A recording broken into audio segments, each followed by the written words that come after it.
ఎప్పుడైనా డాక్టర్ గారు మిమ్మల్ని షాప్కి తీసుకెళ్ళి చీర కొని పెట్టారా? నేను నా ఫ్రెండ్స్ చాలా మంది నీ చీర చాలా బాగుంది, ఎలాగ ఎక్కడ వెళ్ళి కొనుక్కున్నావు, ఎవరు సెలెక్ట్ చేస్తారంటే మా ఆయన్ని తీసుకెళ్ళండి అని చెప్తాను నేను.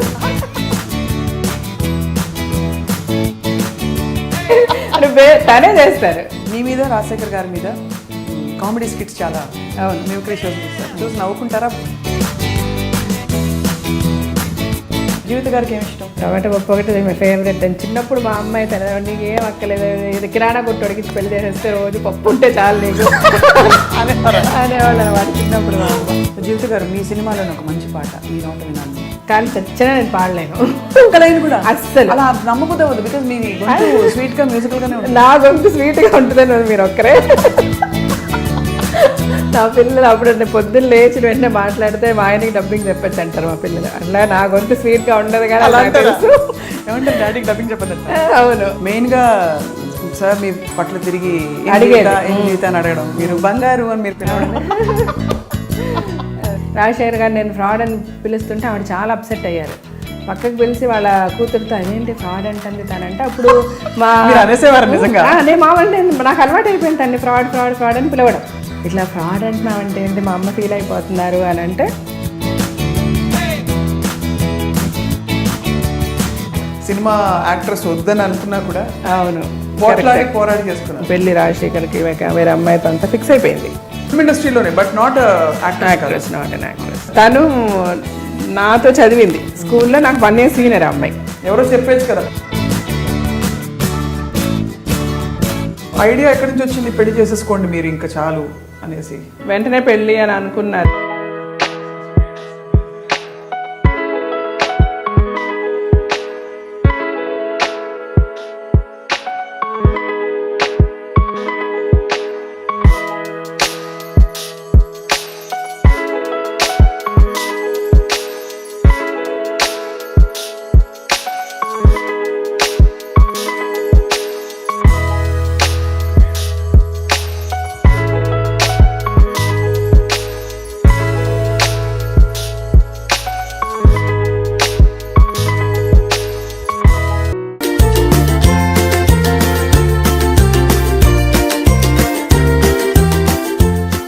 Hello, welcome to heart with Swapna.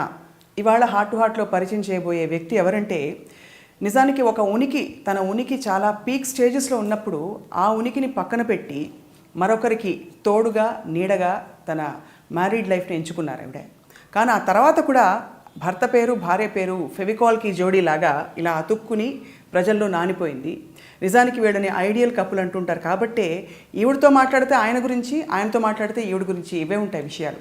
So ఒకళ్ళకొకళ్ళు అద్దంలాగా వాళ్ళు జీవితాన్ని కొనసాగించారు. ఎవరి గురించి మాట్లాడుతున్నామో తెలుసు కదా. తలంబ్రాలు సినిమా తర్వాత పైనుంచి వాళ్ళపై తలంబ్రాల వర్షం కురిసింది. కాబట్టి ఒక్క జీవితం ఇద్దరూ కలిసి నడుద్దామని ఎంచుకున్నారు. వారే జీవిత రాజశేఖర్ గారు. రాజశేఖర్ గారు ఇవాళ ఇంటర్వ్యూలో లేరు, కానీ జీవిత గారి ద్వారా రాజశేఖర్ గారిని అర్థం చేసుకునే ప్రయత్నం, అలాగే అఫ్కోర్స్ ఇంత స్ట్రెంగ్త్ ఉన్న ఒక మహిళని బహుశా మనం చూసుండవేమో. జీవిత గారి అంతరంగం ఏంటో తెలుసుకునే ప్రయత్నం ఇవాల్టి heart to heart with Swapna. Jeevitha గారు నమస్కారం. నమస్తే. Looking really beautiful. Oh thank you. మీరు చూస్తే అనిపిస్తుంది ఎప్పుడు ఇలా కళకళలాడుతూ ఎలా ఉంటారు మీరు? అవునా, ఏమో మేబీ రాజశేఖర్ గారేమో. అవునా? Yeah, he keeps me very happy. అందుకే నేను సంతోషంగా ఉండగలుగుతున్నాను బేసికల్గా. అంటే నేను చాలా స్ట్రాంగ్గా బిలీవ్ చేస్తాను, family is very important for anybody's happiness or sadness. దుఃఖమైన సంతోషమైన ఇట్ ఈస్ లైక్ మంచి ఫ్యామిలీ ఉంటే it's always nice. So maybe I'm blessed having a good family, Rajasekhar garu and my 2 daughters. Maybe అందుకనే నేను ఇట్లా సంతోషంగా ఉండగలుగుతున్నాను. And I am so grateful to God. Yeah. మీరు ఆయన్ని బాగా చూసుకుంటారా, ఆయన మిమ్మల్ని బాగా చూసుకుంటారా? It's like mutual. Yeah. అంటే నేను అనేది ఎవరన్నా కూడా లైక్ వైస్ వర్సా లేకపోతే, మ్యూచువల్గా లేకపోతే ఎవరిమి కూడా హ్యాపీగా ఉండలేము అండ్ ఎవరిమి ట్రూగా ఉండలేము. మోస్ట్ ఆఫ్ దెమ్ సే రాజశేఖర్ గారిని జీవిత గారు చాలా బాగా చూసుకుంటారు.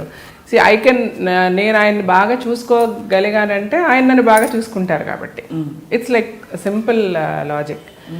లేదంటే చేయలేము అలాగైనా. It only be an acting and you can't keep acting for a long time. Okay, some time అది అదే తెలిసిపోతుంది. యా, జనంపై జీవించవచ్చు కానీ జీవిత గారు యా జీవితంలో యాక్ట్ చేయలేదు. Exactly you're right.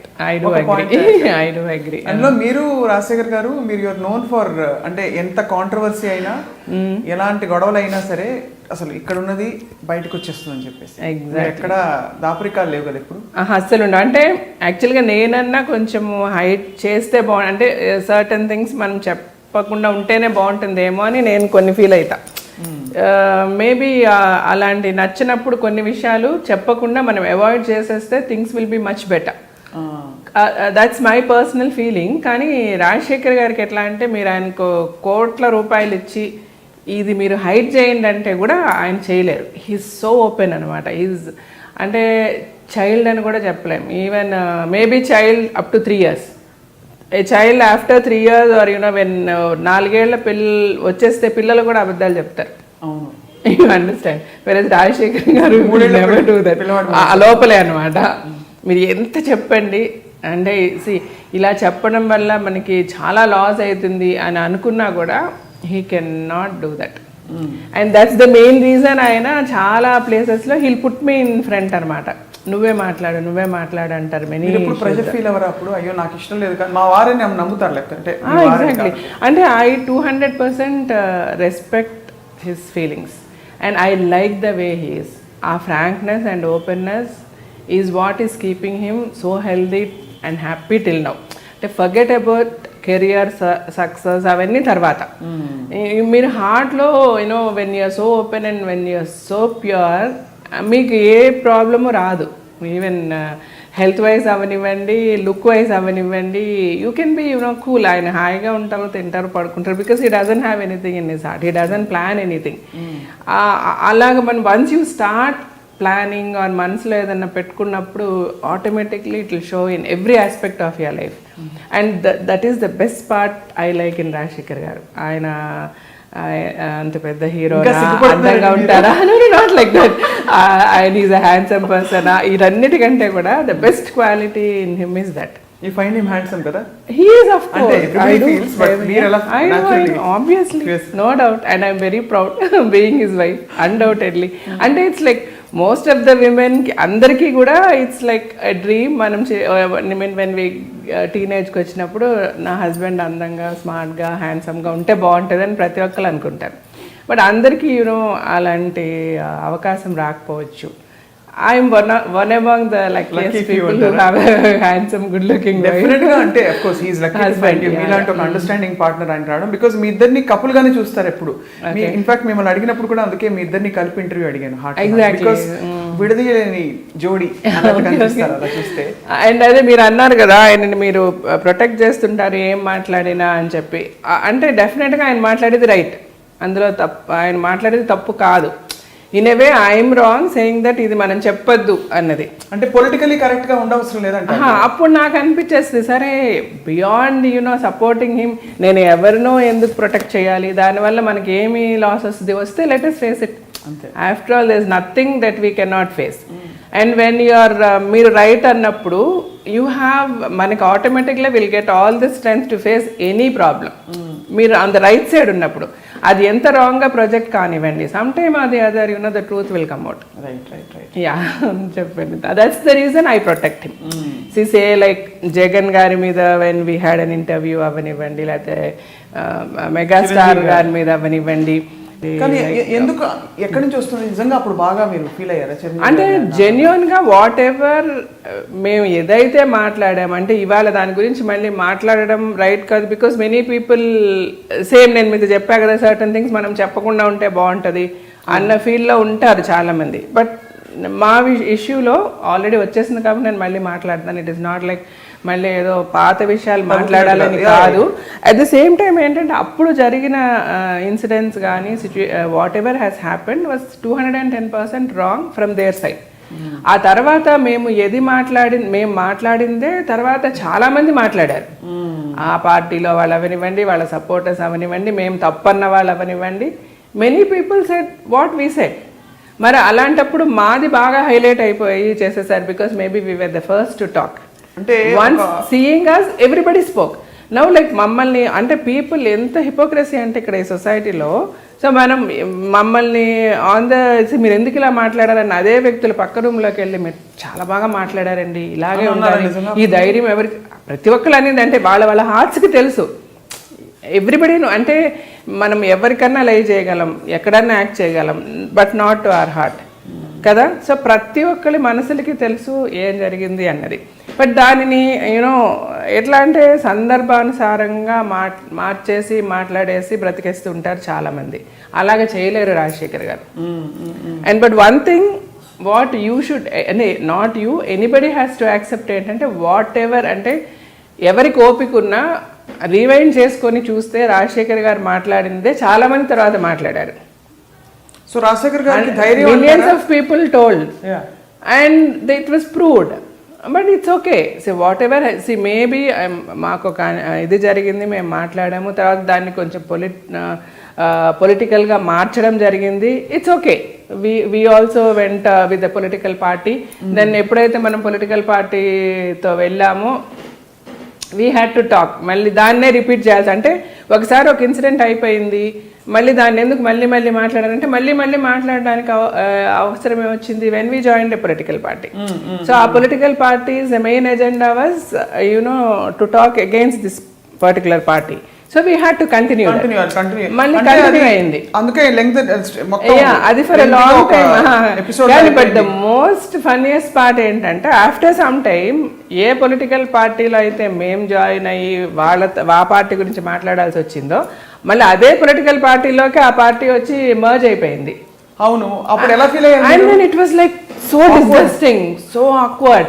అండ్ అప్పుడు we thought, see this is politics, maybe it doesn't suit us అంటే ఎంతున్నా, అందుకని we walked out of that party. ఇప్పుడు మీరు పాలిటిక్స్లో ఉన్నారా? ఇప్పుడు అంటే నేను Rajasekhar garu totally said no. నేను I join with BJP much before Modi garu election. అంటే నాకు I sincerely love the way Modi garu speeches కానీ his vision about the country కానీ నాకు చాలా నచ్చి, so I alone join Rajasekhar garu join. That was much before elections, ఆయన prime minister అవడానికి ముందే మేము. బట్ ఇన్ జనరల్ మీ ఇద్దరు అంటే ఈ టాపిక్ ఎండ్ చేసే లోపు అంటే మీరిద్దరు వచ్చి పబ్లిక్ స్టేట్మెంట్స్ చేయడం, ఎవరైనా కొంచెం అంటే ఎవరైనా ఉంటే పవర్ఫుల్ పొజిషన్లో వీళ్ళు వచ్చి ఒక సునామీ లాగా పెద్ద కాంట్రవర్షియల్ స్టేట్మెంట్ చేసి వెళ్ళిపోతారు, జీవిత గారు రాజశేఖర్ గారు ఒక పేరు వచ్చింది. Is it true? ఒప్పుకుంటారు? అదే అంటున్నానంటే it was like nothing was plan, everything was natural అంటారు. Everything was very natural. Even like Chiranjeevi గారి మేము ఎవరి గురించి మాట్లాడాల్సిన అవసరం లేదు. It was only one person about whom we had to speak, was Chiranjeevi garu. And Chiranjeevi గారిని సపోర్ట్ చేశారు కాబట్టి పవన్ కళ్యాణ్ గారు, ఆబ్వియస్లీ తర్వాత అరవింద్ గారు, because that was a whole family. We had to talk ఆ ఇష్యూలో. We always had to tell the facts what happened. అప్పుడు కూడా ఆ ఇష్యూని పెద్ద చేసింది వాళ్ళు కానీ మేము కాదు. ఇట్ వాజ్ లైక్ జస్ట్ ఇంటర్వ్యూలో, ఎగ్జాక్ట్లీ ఇంటర్వ్యూలో వాట్ ఈస్ రాంగ్. ఇప్పుడు మీరు అడిగారు కొత్తగా ఒక పార్టీ పెడుతున్నారు, ఒక XY and Z is starting a new party అండి, నేను మిమ్మల్ని వచ్చి మీరు ఓట్ చేస్తానని అడిగితే మీరు you can give your open opinion కదా, నేను చేస్తాను చేయను. ద సేమ్ వే రాజశేఖర్ గారు సెడ్ వెన్ చిరంజీవి గారు పార్టీ ఓపెన్ చేస్తే మీరు జాయిన్ అవుతారా? So then he said as a megastar I love him, I'm his fan అన్నీ okay, but as a politician I have my own doubts. నేను ఒక పొలిటికల్ పార్టీలో జాయిన్ అవ్వాలంటే obviously I will join some party which is much experienced. అవును, అంటే like I don't know how experienced he is with politics, but with cinema he is amazing, no doubt. He is a superhero. అన్నారు ఆయన. దానిని ఒక పెద్ద ఇష్యూగా చేసింది వాళ్ళ fans రావడం అవ్వండి, వాళ్ళు లేకపోతే కెమెరాలు పెట్టి షూట్ చేయడం అవ్వండి, వాట్ ఎవర్ అటాక్ అవ్వండి, it was all magnified by them. When they did something, obviously you have to face it, you have to talk.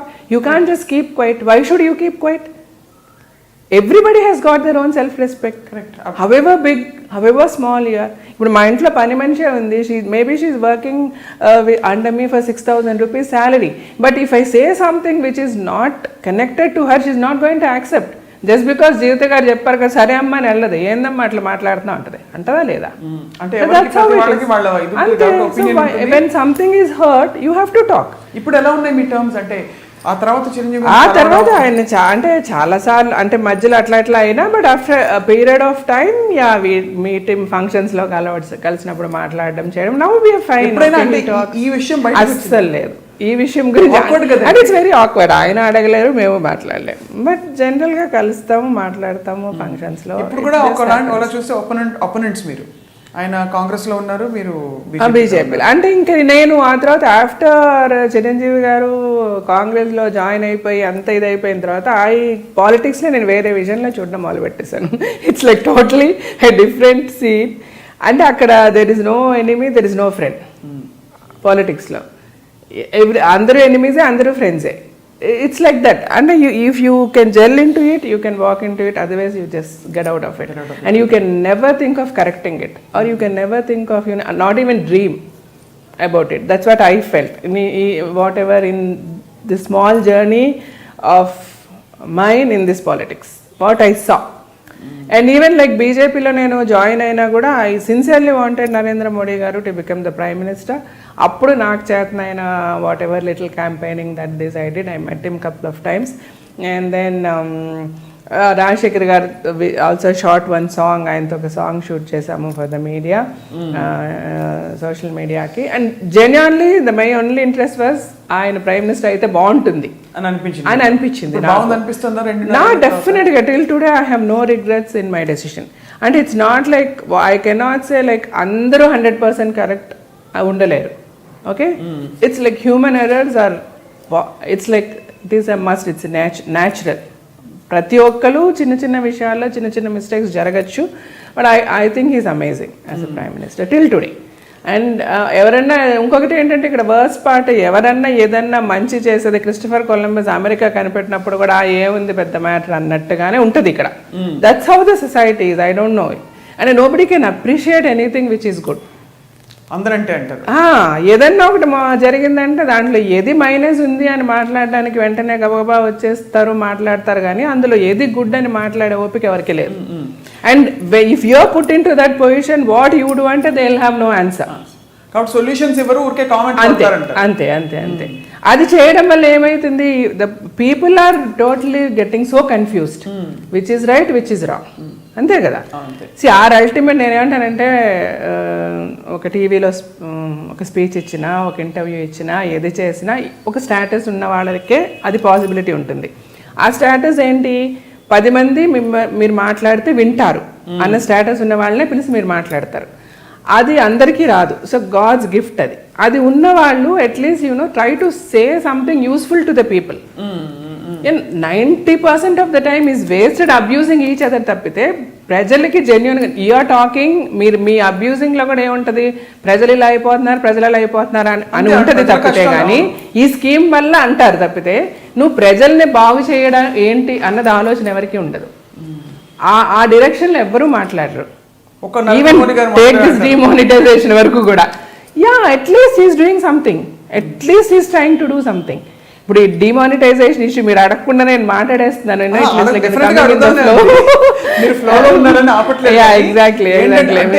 అంత ఇప్పుడు దేశంలో ఇప్పుడు సడన్ గా అందరు చెంప చెల్లు అనిపించినట్టు ఆబ్వియస్ క్వశ్చన్స్ వచ్చాయి. దీని మీద డిస్కషన్స్ కూడా ఇంకా బోర్ కొట్టి వదిలేస్తారు. ఎగ్జాక్ట్లీ దట్ ఇంత స్ట్రాంగ్ గా, ఇంత తలతిక్కగా డెసిషన్ తీసుకున్నారని ఒక వాదన మాత్రం వినిపిస్తుంది. బికాస్ ప్లాన్డ్ గా లేదు. అసలు ఎక్కడో ఏటీఎం మెషిన్స్ 2000 రూపాయల నోటు 1 మిల్లీమీటర్ డిస్పెన్స్ చేయడానికి అప్గ్రేడ్ కాలేదట. అంత సిల్లీ రీజన్స్, అంత అన్ప్లాన్డ్ గా. Can you believe that this happening in India? Because America లాంటి దేశాల్లో అవ్వదు. అంత తలతిక్కగా ఎలా చేశారండి డెసిషన్ మోదీ గారు? అదే అంటున్నాను. ఇప్పుడు ఎలా ఉంటుందంటే, అమెరికా అనేది మనం కంపేర్ చేసుకోవడం కరెక్ట్గా. సడన్ గా మనము ఎప్పుడు కూడా అమెరికా నుంచి మనం ఎన్ని ఇయర్స్ బిహైండ్ ఉంటాం. Right taking from any issue, ఎందులోనన్నా ఆలోచించండి. వాళ్ళతో మనకి కంపారిజన్ ఇలా ఏదో వచ్చినప్పుడు అమెరికాలో ఇలా జరగదని మాట్లాడడం కంటే, అమెరికా కంటే మనం ఎంత బిహైండ్గా ఉన్నామన్నది ఒకటి ఆలోచించాలి. రెండోది, ఓకే ఇప్పుడు he has taken one bold decision. Of course అందులో there are some issues, there are some problems. But డెఫినెట్గా ఆయన అలాగంతా సడన్గా చేసినా కూడా ఇంకా మనలో ఎంతమంది, అంటే నాకు బ్యాడ్ వర్డ్స్ వస్తాయి, నేను కోపంగా వస్తే డిఎన్కేలు అంటారు, దొంగనా కొడుకులు ఉన్నారండి. ఉన్నారా లేరా? ఈరోజు మనం పేపర్లో చూస్తే ఇన్ని 2000 నోట్స్ ఇట్లా ఇంతమంది ఇలా పట్టుకున్నారని వస్తే ఎలాగొచ్చాయి? ఫర్గెట్ అబౌట్ మోడీ అండి. ఇప్పుడు మోడీ గారు he is done something nice. Okay, he tried to help people. He had, అంటే ఆయన అంత సీక్రెసీ పెట్టి హీ న్యూ, డెఫినెట్గా he knew all these hiccups will be there. ఏది ప్రజలు ఎలా కష్టపడవచ్చు, మనీ ఉండకపోవచ్చు, ఏటీఎంస్లో ఇష్యూస్ రావచ్చు, అన్నీ ఉన్నప్పటికీ కూడా ఆయన అంత సీక్రెట్గా చేయడానికి అవకాశం ఏంటి, ఇక్కడ అంత ఫ్రాడిలెన్స్ జరుగుతుంది అని చెప్పి. బట్ అంత చేసి కూడా ఇంకా స్టిల్ పీపుల్ ఆర్, అంటే ఏ జనం కోసం అయితే ఆయన హెల్ప్ చేసి చెయ్యాలన్న థాట్లో ఉన్నారో ఆ జనమే సపోర్ట్ కదా. ఒక్కొక్కటి అకౌంట్లో 10,000 తీసుకోవాలని ఒక 100 అకౌంట్లు క్యూలో నిలబడే వాళ్ళని వాళ్ళ డబ్బుల కోసం నిలబడుతున్నారండి. వాడు ఎవరో ఒకడు ఇస్తాడు, ఏదో నువ్వు ఈ డబ్బులు అయ్యి అంటాడు, ఇందులో నీకు డబ్బులు ఇస్తానంటాడు. ఓకే, జరిగింది ఎలా జరుగుతుంది, ఈవెన్ ప్రజల వల్ల తప్పు జరిగింది, కానీ అక్కడ it's like not because of prime minister Modi. ఆయనని okay maybe little inconvenience is there, how to come over it. నాకుంది ఇప్పటికీ నాకు ఇబ్బంది ఉంది. Like, see, I'm unable to pay my salaries to my servants who are not having accounts, or like things like. But okay, I'm telling them, be patient. Okay, I'm protecting you. I'll give you this. I'll do that. Oh, go open an account. అది ఎందుకు వద్దండి అంటున్నాను. స్తోమత ఏంటండి? Account open చేయడానికి మీకు problem ఏంటి? లేదు ఒకడు ఎవరో ఉన్నాడు పని చేయించుకుంటున్నాడు, వాడు he needs to pay to his workers. Can't he take that risk of making them open an account and put it? Can't he teach them? And is it not an individual responsibility of everybody to help what he thought? Unless and until అది రానంత వరకు ప్రతిది మోడీ గారు announce చేశారు. So ఏ problem లేకుండా మోడీ గారే చూసుకోవాలనే కంటే problems అనేవి వస్తాయి. డెసిషన్ తీసేసుకున్నాక డెసిషన్ అలా కాదని, డెసిషన్ అంతా సడన్ గా ఆయన ఎందుకు తీసుకోవాల్సి వచ్చింది? ఏమాత్రం కొంచెం లీకేజ్ అయినా రకరకాలుగా వేరే ఇష్యూస్ జరిగిపోయి అసలు ఏ ప్రయోజనం లేకుండా చేసేసే మేధావులు ఉన్నారు మన సొసైటీలో. అందుకని ఆయన, బట్ అప్పటికి కూడా ఆ మేధావుల్ని ఇప్పటికీ కూడా మనం కంట్రోల్ చేయలేకపోయినా, బట్ డెఫినెట్లీ ఇప్పుడు మాట్లాడే ప్రతి ఒక్కరిని గుండెల మీద చేసుకోమని చెప్పండి. ఒక లెవెల్ కన్నా తగిలిందా లేదా, అందరికి చెంప చెళ్ళు బందా లేదా, ఒక లెవెల్ కన్నా ఒక బ్లాక్ మనీ అనేది బయటకు వచ్చిందా రాలేదు. పేదవాళ్ళకి మాత్రం చెంప చెల్లు మంది ఉంది. అంటే నేను అనేది పేదవాళ్ళు, మీరు అనుకుంటున్నారండి పేదవాళ్ళకి చెంప చెల్లు, అలాగేమీ లేదు స్వప్న గారు. This is all more a talk. ఇప్పుడు మా ఇంట్లో పని వాళ్ళు ఉన్నారు, వీళ్ళందరూ పేదవాళ్ళే. నేను అడుగుతాను, మీకు అంత కష్టం వేసి అంతేమీ లేదమ్మా, యాక్చువల్గా ఏమీ లేదు. వీళ్ళు క్యూలో నిలబడే వాళ్ళందరూ కూడా వాళ్ళ సొంత డబ్బుల గురించి చేసేవాళ్ళు చాలా తక్కువ మంది. జెన్యున్గా సఫర్ అయ్యే వాళ్ళు ఎవరూ కూడా, కామన్ పబ్లిక్ కూడా ఏమాత్రం ఆలోచించే వాళ్ళు కూడా, అంటే ఎంత ఇది రాంగ్ అని మీరు మాట్లాడతారు, అంత రైట్ అని మాట్లాడే వాళ్ళు కొన్ని 100 మంది ఉన్నారు. దాన్ని ఎందుకు మీరు ప్రొజెక్ట్ చేయటం లేదు?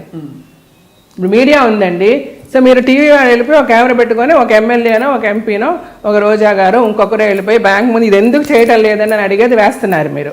అదే పక్కన ఉంటే ఒక 10 మంది ఇట్స్ ఓకే అండి, నేను క్యూలో నిలబడి నేను డబ్బులు తీసుకుంటా, I'm happy, something is nice is happening అనే వాళ్ళు కూడా చాలా మంది ఉన్నారు. అది కూడా వస్తుందండి. అంటే అది ఎంత పర్సెంటేజ్ వస్తుంది అంటే ఒకటేంటంటే చెప్తున్న వాళ్ళు కూడా ఇబ్బందులు అయితే పడుతున్నారు. ఎగ్జాక్ట్లీ నేను పడుతున్నాను. నేను అనేది అంటే this is not permanent. Everybody knows. When will it solve? ఈ టాపిక్ క్లోజ్ చేస్తూ, because when will అంటే ఇట్ ఈస్ నాట్ లైక్ మీరు ఇచ్చేసి ఇట్లా ఒక డెడ్ లైన్ వేసేసి సాల్వ్ అయిపోద్ది అని చెప్పడానికి ఎవడం వల్ల కుదరదండి. But every attempt is made and this is something which is not insolvable. మనం దీన్ని సాల్వ్ చేయలేని విషయం అయితే కాదు, డెఫినెట్గా సాల్వ్ చేయగలము. దీనికి ఏదో పెద్ద ఒక ఐన్స్టీన్ లాంటి వచ్చి ఒక ఫార్ములా కనిపెట్టాల్సిన అవసరం లేదు. దీనికి మెథడ్స్ అన్ని చాలా ఈజీగా ఉన్నాయి to sort it out. All we need is little time. Be patient. Things are going to work. ఇప్పుడు రేపు సడన్ గా ఇప్పుడు అందరూ దొంగ నోట్లు మార్చేసి 2,000 నోట్లు పెట్టేసుకున్నారు స్వప్న గారు. రేపు సడన్ గా ఆయన 2,000 నోట్లు బ్యాన్ చేశారు, ఏమైపోతారు? రావాల్సిందేగా మనీ మొత్తం బయటికి, లేదా ఎఫెక్టెడ్ పీపుల్ ఎఫెక్ట్ అవ్వాల్సిందే కదా. He could do it or not, he is going to do it. Just see. So చూద్దాం అయితే, watch out. And this is going to be a very successful move of Modi garu, of the Prime Minister, which is going to be very successful.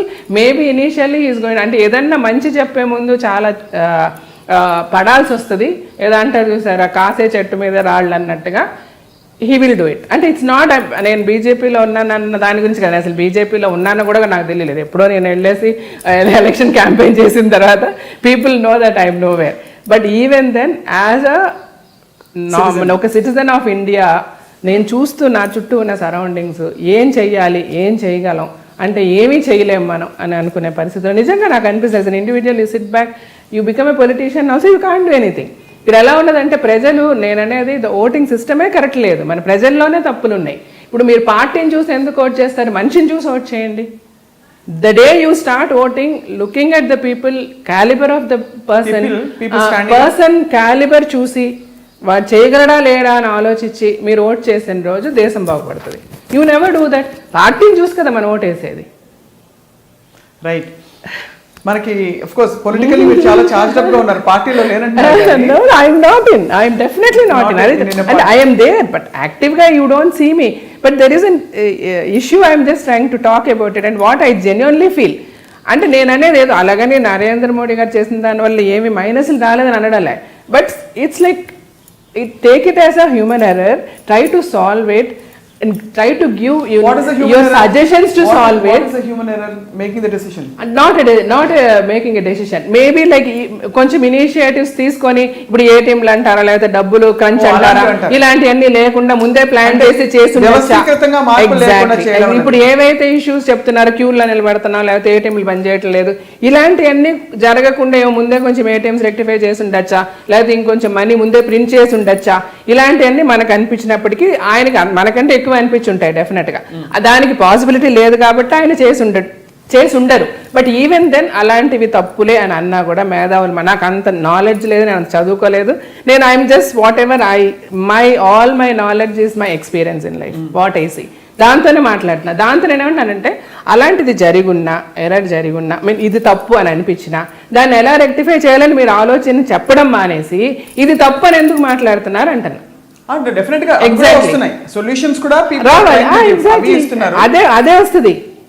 That is going to dominate now. You see, initially all opposition parties they blah blah blah blah blah they're just going to keep quiet, keep shut. Like మొన్న రాహుల్ గాంధీ గారు మాట్లాడకుండా వెళ్ళిపోయినట్టు parliament లో. And finally people are all intellectuals are going to come forward giving solutions and things are going to work. That is my strong feeling. We'll wait and see. Adi, that's a time bound thing. Exactly. But mana interview heart to heart timeless ellakalam I dream lo undipothundu kanaka. I know, yes. But ante what is fascinating about you is జీవిత గారు ఒక చాలా పెద్ద gap వచ్చినప్పుడు cinema ఇండస్ట్రీలో heroine oriented పాత్రలకి మీరు ఒక శక్తిలా దూసుకొచ్చారు. అంటే yes I can show you what it is, ఎలా చేయొచ్చు అని చెప్పి. అసలు అవి చేయడం ఒక ఎత్తు అయితే వాటి నుంచి తప్పుకోవడం అంతకంటే పెద్ద డెసిషన్. yes correct. సో ఎలా అంటే యు స్టార్టెడ్ విత్ తమిళ్తో మొదలు పెట్టారు. అవునండి, తమిళ్తో. అంటే తమిళ్లో యాక్చువల్గా నేను ఫ్రాంక్లీ స్పీకింగ్ నేను 16-17 years టి రాజేందర్ గారు అని is a very well known director అక్కడ. అప్పుడు ఈ వాజ్ లైక్ కంటిన్యూస్ సక్సెసెస్లో ఉన్నారు. ఆయనే నళిని, అమల వీళ్ళందరినీ కూడా ఇంట్రడ్యూస్ చేసింది, అమలా గారిని వీళ్ళందరినీ. తర్వాత he saw me and he asked me to act in films. I acted in his movie. ఎక్కడ చూసారు మిమ్మల్ని ఆయన? యాక్చువల్గా అక్కడ చెన్నైలో వాణి మహల్ అని ఇప్పుడు మన రవీంద్ర భారతిలో చాలా ఫేమస్ అది. అక్కడికి ఆయన ఏదో వచ్చిన్నారు. నేను I was passing that way to my friends place something. అప్పుడు నేను 9th లోనో 10th లోనో ఉన్నాను అనమాట. So then suddenly he stopped me and he said, I am T. Rajendra Amma, will you act in my film? So initially koncham nenu bhayappadda. Suddenly somebody comes and asks, and then ఆయన T. Rajendra again I could recognize him. But at the same time I said, నాకు తెలియదండి, I don't know whether I can, I didn't know what to say. మీ ఇల్లు ఎక్కడమ్మా అన్నారు. పక్కనే ఉండింది మా ఇల్లు, అది చూపించాను. సరే okay I will come and talk అని వెళ్ళిపోయారు. ఆ తర్వాత after an year he came. నేను +1 చేసేటప్పుడు వచ్చారు మా ఇంటికి. వచ్చి నేను ఒక మూవీ చేస్తున్నాను అని మా పేరెంట్స్తో అంతా మాట్లాడి తనకి ఇష్టమైతే చేయమని మా పేరెంట్స్ కూడా చెప్పి, మాది చాలా normal middle class family. So they were also very excited సినిమాలో చేయమని అడిగారు అని అంటే. సో మా ఫాదర్ అయితే తన ఇష్టం అన్నారు, అట్లా చేశాను. అదెల్లా ఉంది சொல்ல మాటాங்க. And I never use to be అలగి ఆల్సో. ఇప్పుడు కూడా ఐ హావ్ ఎ ఫీలింగ్ నేను అందంగా ఉంటానని. 2 జళ్ళు అతిలోక సుందరిని కాదని చెప్పి రాజశేఖర్ గారు అబ్బా అంత లేదు, అట్లా కాదు. తెలుసు కదా, శ్రీదేవి గారితో ఆయనకి పరిస్థితి కూడా వచ్చిందని. అంటే వాళ్ళ ఫాదర్ రాజశేఖర్ గారి ఫాదర్ ఫ్రెండ్స్ అన్నమాట. సో ఇద్దరు శ్రీదేవి గారు శ్రీలత గారు చేసుకోవాలని వాళ్ళు అనుకున్నారు. బట్ అప్పట్లో కాదు అని చెప్పి వీడింట్లో సినిమా యాక్ట్రెస్ వద్దని అనుకున్నా కూడా అవును పోరాడి చేసుకున్నా. అయ్యో అట్లాగేం కాదు. నా స్కూల్ డేస్లో కూడా నేను పెద్ద అలాగే అనేం కాదు. బాగా తలకు నూనె పెట్టుకొని ఇంత పెద్ద బొట్టు పెట్టుకొని I always use to keep a very big bottu, పెద్ద బొట్టు ఉండేదన్నమాట. సో స్కూల్లో కూడా నన్ను పెద్ద బొట్టు పద్మ, యాక్చువల్గా నా పేరు పద్మ, మూవీ నేమే జీవిత, పెద్ద బొట్టు పద్మ అనే పిలిచేవాళ్ళు అందరూ. స్కూల్లో. ఎప్పుడు జీన్స్ స్కర్ట్స్ ఇలా మోడర్న్ డ్రెస్సులు వేసుకుని గుర్తులేదా? అంటే తమిళ్ మూవీస్లో నేను వేసుకున్నాను. అప్పుడు అంత పెద్దగా తెలియదు వాళ్ళు ఏం చెప్తే కాస్ట్యూమ్స్ అది వేసుకోవడం. But my personal interest was never modern clothes. అంటే always I had a feeling నాకు అవి సూట్ కావని, నాట్ బికాస్ అవి వేసుకోకూడదని కాదు, నాకు సూట్ కావు. నాకు సూట్ అయ్యేది సల్వార్ ఆర్ శారీని అని, or half sari. I use to wear half saris ఎక్కువ, తర్వాత శారీ. అది నా పర్సనల్ చాయిస్. బట్ మూవీస్లో తమిళ్లో వేసుకున్నాను. తెలుగు ఐ స్టార్టెడ్ విత్ తలంబ్రాలుతో, ఇంకా అసలు అన్ని అట్లాంటి క్యారెక్టర్సే, ఆల్ హోమ్లీ క్యారెక్టర్సే చేయడం వల్ల I don't wear that kind of costumes. పాట పాడతాను, ఏం గుర్తొస్తుంది చెప్తారా? చెప్తాను. ఇది చెరగని ప్రేమ శ్రీకారం. అంతేనా? అంతే. అలా చెరగని ప్రేమ అక్కడ స్టార్ట్ అయిందా, అంతకు ముందు స్టార్ట్ అయిందా? తలంబ్రాలు కదా, చెరగని ప్రేమ శ్రీకారం ఇది కదా, అంకుశం. ఫస్ట్ మూవీ వాజ్ తలంబ్రాలు కదా మాది. తలంబ్రాలు అప్పుడే స్టార్ట్ అయింది అంటే తలంబ్రాలు మూవీ అప్పుడు అంటే మూవీ రిలీజ్ అయిన తర్వాత most of the time. And అది that was a very big hit కదా. సో చాలా ఊళ్ళు కలిసి తిరగడము, అన్ని ఊళ్ళలో ఫంక్షన్స్ ఉండేవి దానికి. సమ్ 50 days థియేటర్స్కి వెళ్ళడము, కోటి రామకృష్ణ గారు మేమంతా టీమ్ లాగా. సో వీ ట్రావెల్ టుగెదర్ చాలా ప్లేసెస్కి. అట్లా స్లోలీ. అప్పుడు టి కృష్ణ గారు వాజ్ వెరీ ఇల్, ఆయన క్యాన్సర్తో సఫర్ అవుతూ ఉండే. అండ్ రాజశేఖర్ గారు is very attached to him. So ఆయన గురించి ఎక్కువ అట్లా he always use to feel very sad for him అనమాట. ఆయన గురించి ఎక్కువ డిస్కషన్ ఉండేది మా మధ్య. సో ఇలాగ అయింది, అలా అయింది, I'm feeling so sad, we're unable to do anything, అట్లా చాలా ఫీల్ అవుతూ ఉండేవారు ఆయన. సో అట్లా స్లోలీ బికేమ్ గుడ్ ఫ్రెండ్స్. కానీ మాకు all the time we always thought we can never get married అని. ఎందుకంటే రాజశేఖర్ గారి వాళ్ళ his father is a police officer, ఆయన వాళ్ళ ఫ్యామిలీ అంతా పోలీస్ ఫ్యామిలీ, అండ్ ఆయన డాక్టరు. ఈయన యాక్టింగ్కి వాళ్ళు ఒప్పుకోవడమే పెద్ద విషయం. వాళ్ళ ఇంట్లో పెద్ద పెద్ద గొడవలు చేసి ఈయన యాక్ట్ చేయడానికి యాక్సెప్ట్ చేశారు వాళ్ళ ఇంట్లో. అప్పుడు వాళ్ళ మదర్ ఫస్ట్ కండిషన్ వాజ్, నువ్వు ఎవరు ఆర్టిస్ట్ని పెళ్లి చేసుకోకూడదు అని ఆవిడ ప్రామిస్ తీసుకున్నాను. He got in to acting. So beginning నుంచి రాజశేఖర్ గారు use to say that we cannot get married అన్నది మా ఇద్దరికి చాలా క్లారిటీ ఉండేది. ఇష్టపడ్డారు వీ లైక్ ఈచ్ అదర్, చాలా ఇష్టపడేవాళ్ళమి. అండ్ అంటే he always use to like the way I am. ఇలా ఉంటే బాగుంటుంది, like whomever I get married ఇంత understanding, or he likes the way I always seeing me in saris. తనకు అట్లాగ ఇష్టము ట్రెడిషనల్గా. So and then we use to go to temples together. అలా చాలా మాట్లాడుకునేవాళ్ళము. అప్పుడు we use to be very good friends. ఇంకా there was nothing we use to hide. And నాకు ఎక్కువ తన దగ్గర నచ్చింది ఏంటంటే, day one he said, "See, this relationship is going to be a good friendly relation because my parents are never going to accept for our marriage" అన్నది.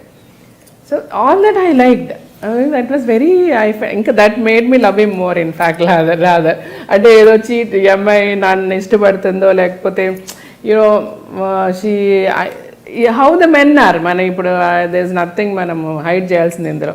ఏమాత్రం కొంచెం మనలో వీక్నెస్ కనబడినా they will try to advantage తీసుకునే, that is their character. కాలం అని చెప్పను ఇప్పుడు. అంటే అలా అంటే అడ్వాంటేజ్ కాదు, ప్రేమలో ఉన్నప్పుడు న్యాచురల్లీ గెట్ క్లోజ్ కదా.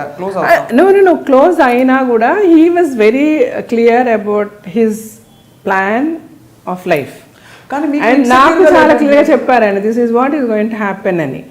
And we were very good friends.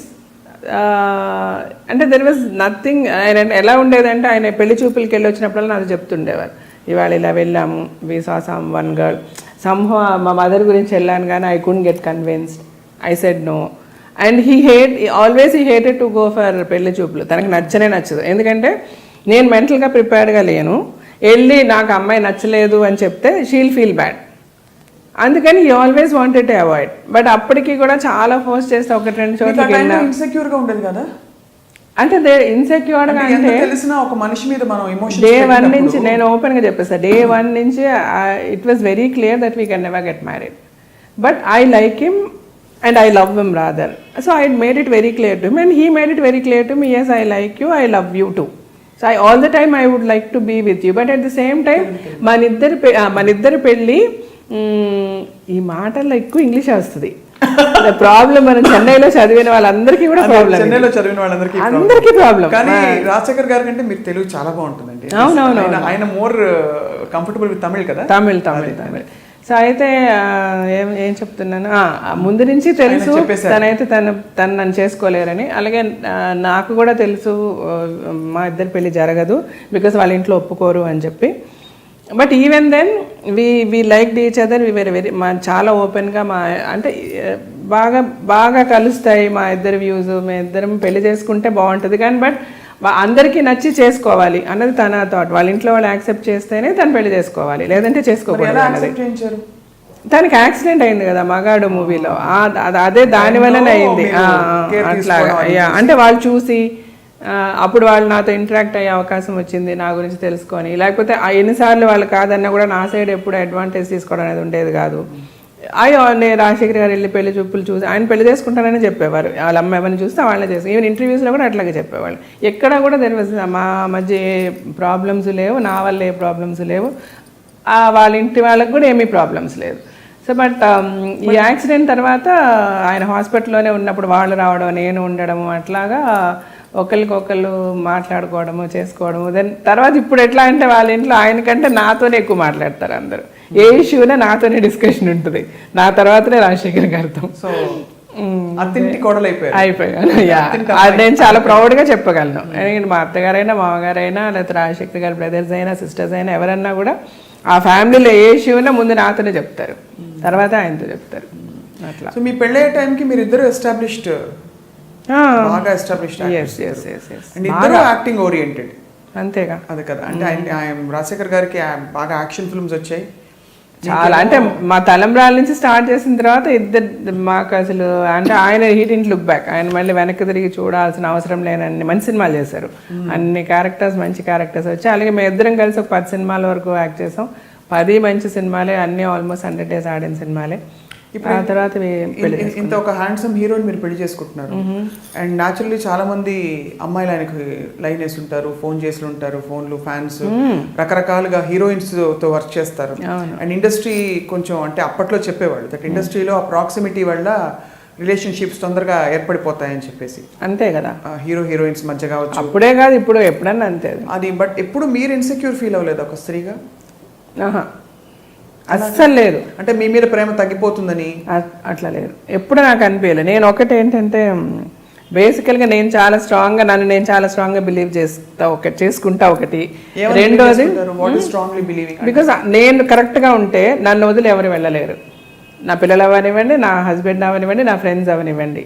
నేను కరెక్ట్గా ఉన్నంత వరకు, నా సైడ్ నుంచి ఏ ఇన్కన్వీనియన్స్ లేనంత వరకు, నేను వాళ్ళని అర్థం చేసుకున్నంత వరకు, నేను వాళ్ళకి ఒక అవకాశం ఇవ్వనంత వరకు వాళ్ళు ఎలా వెళ్తారు?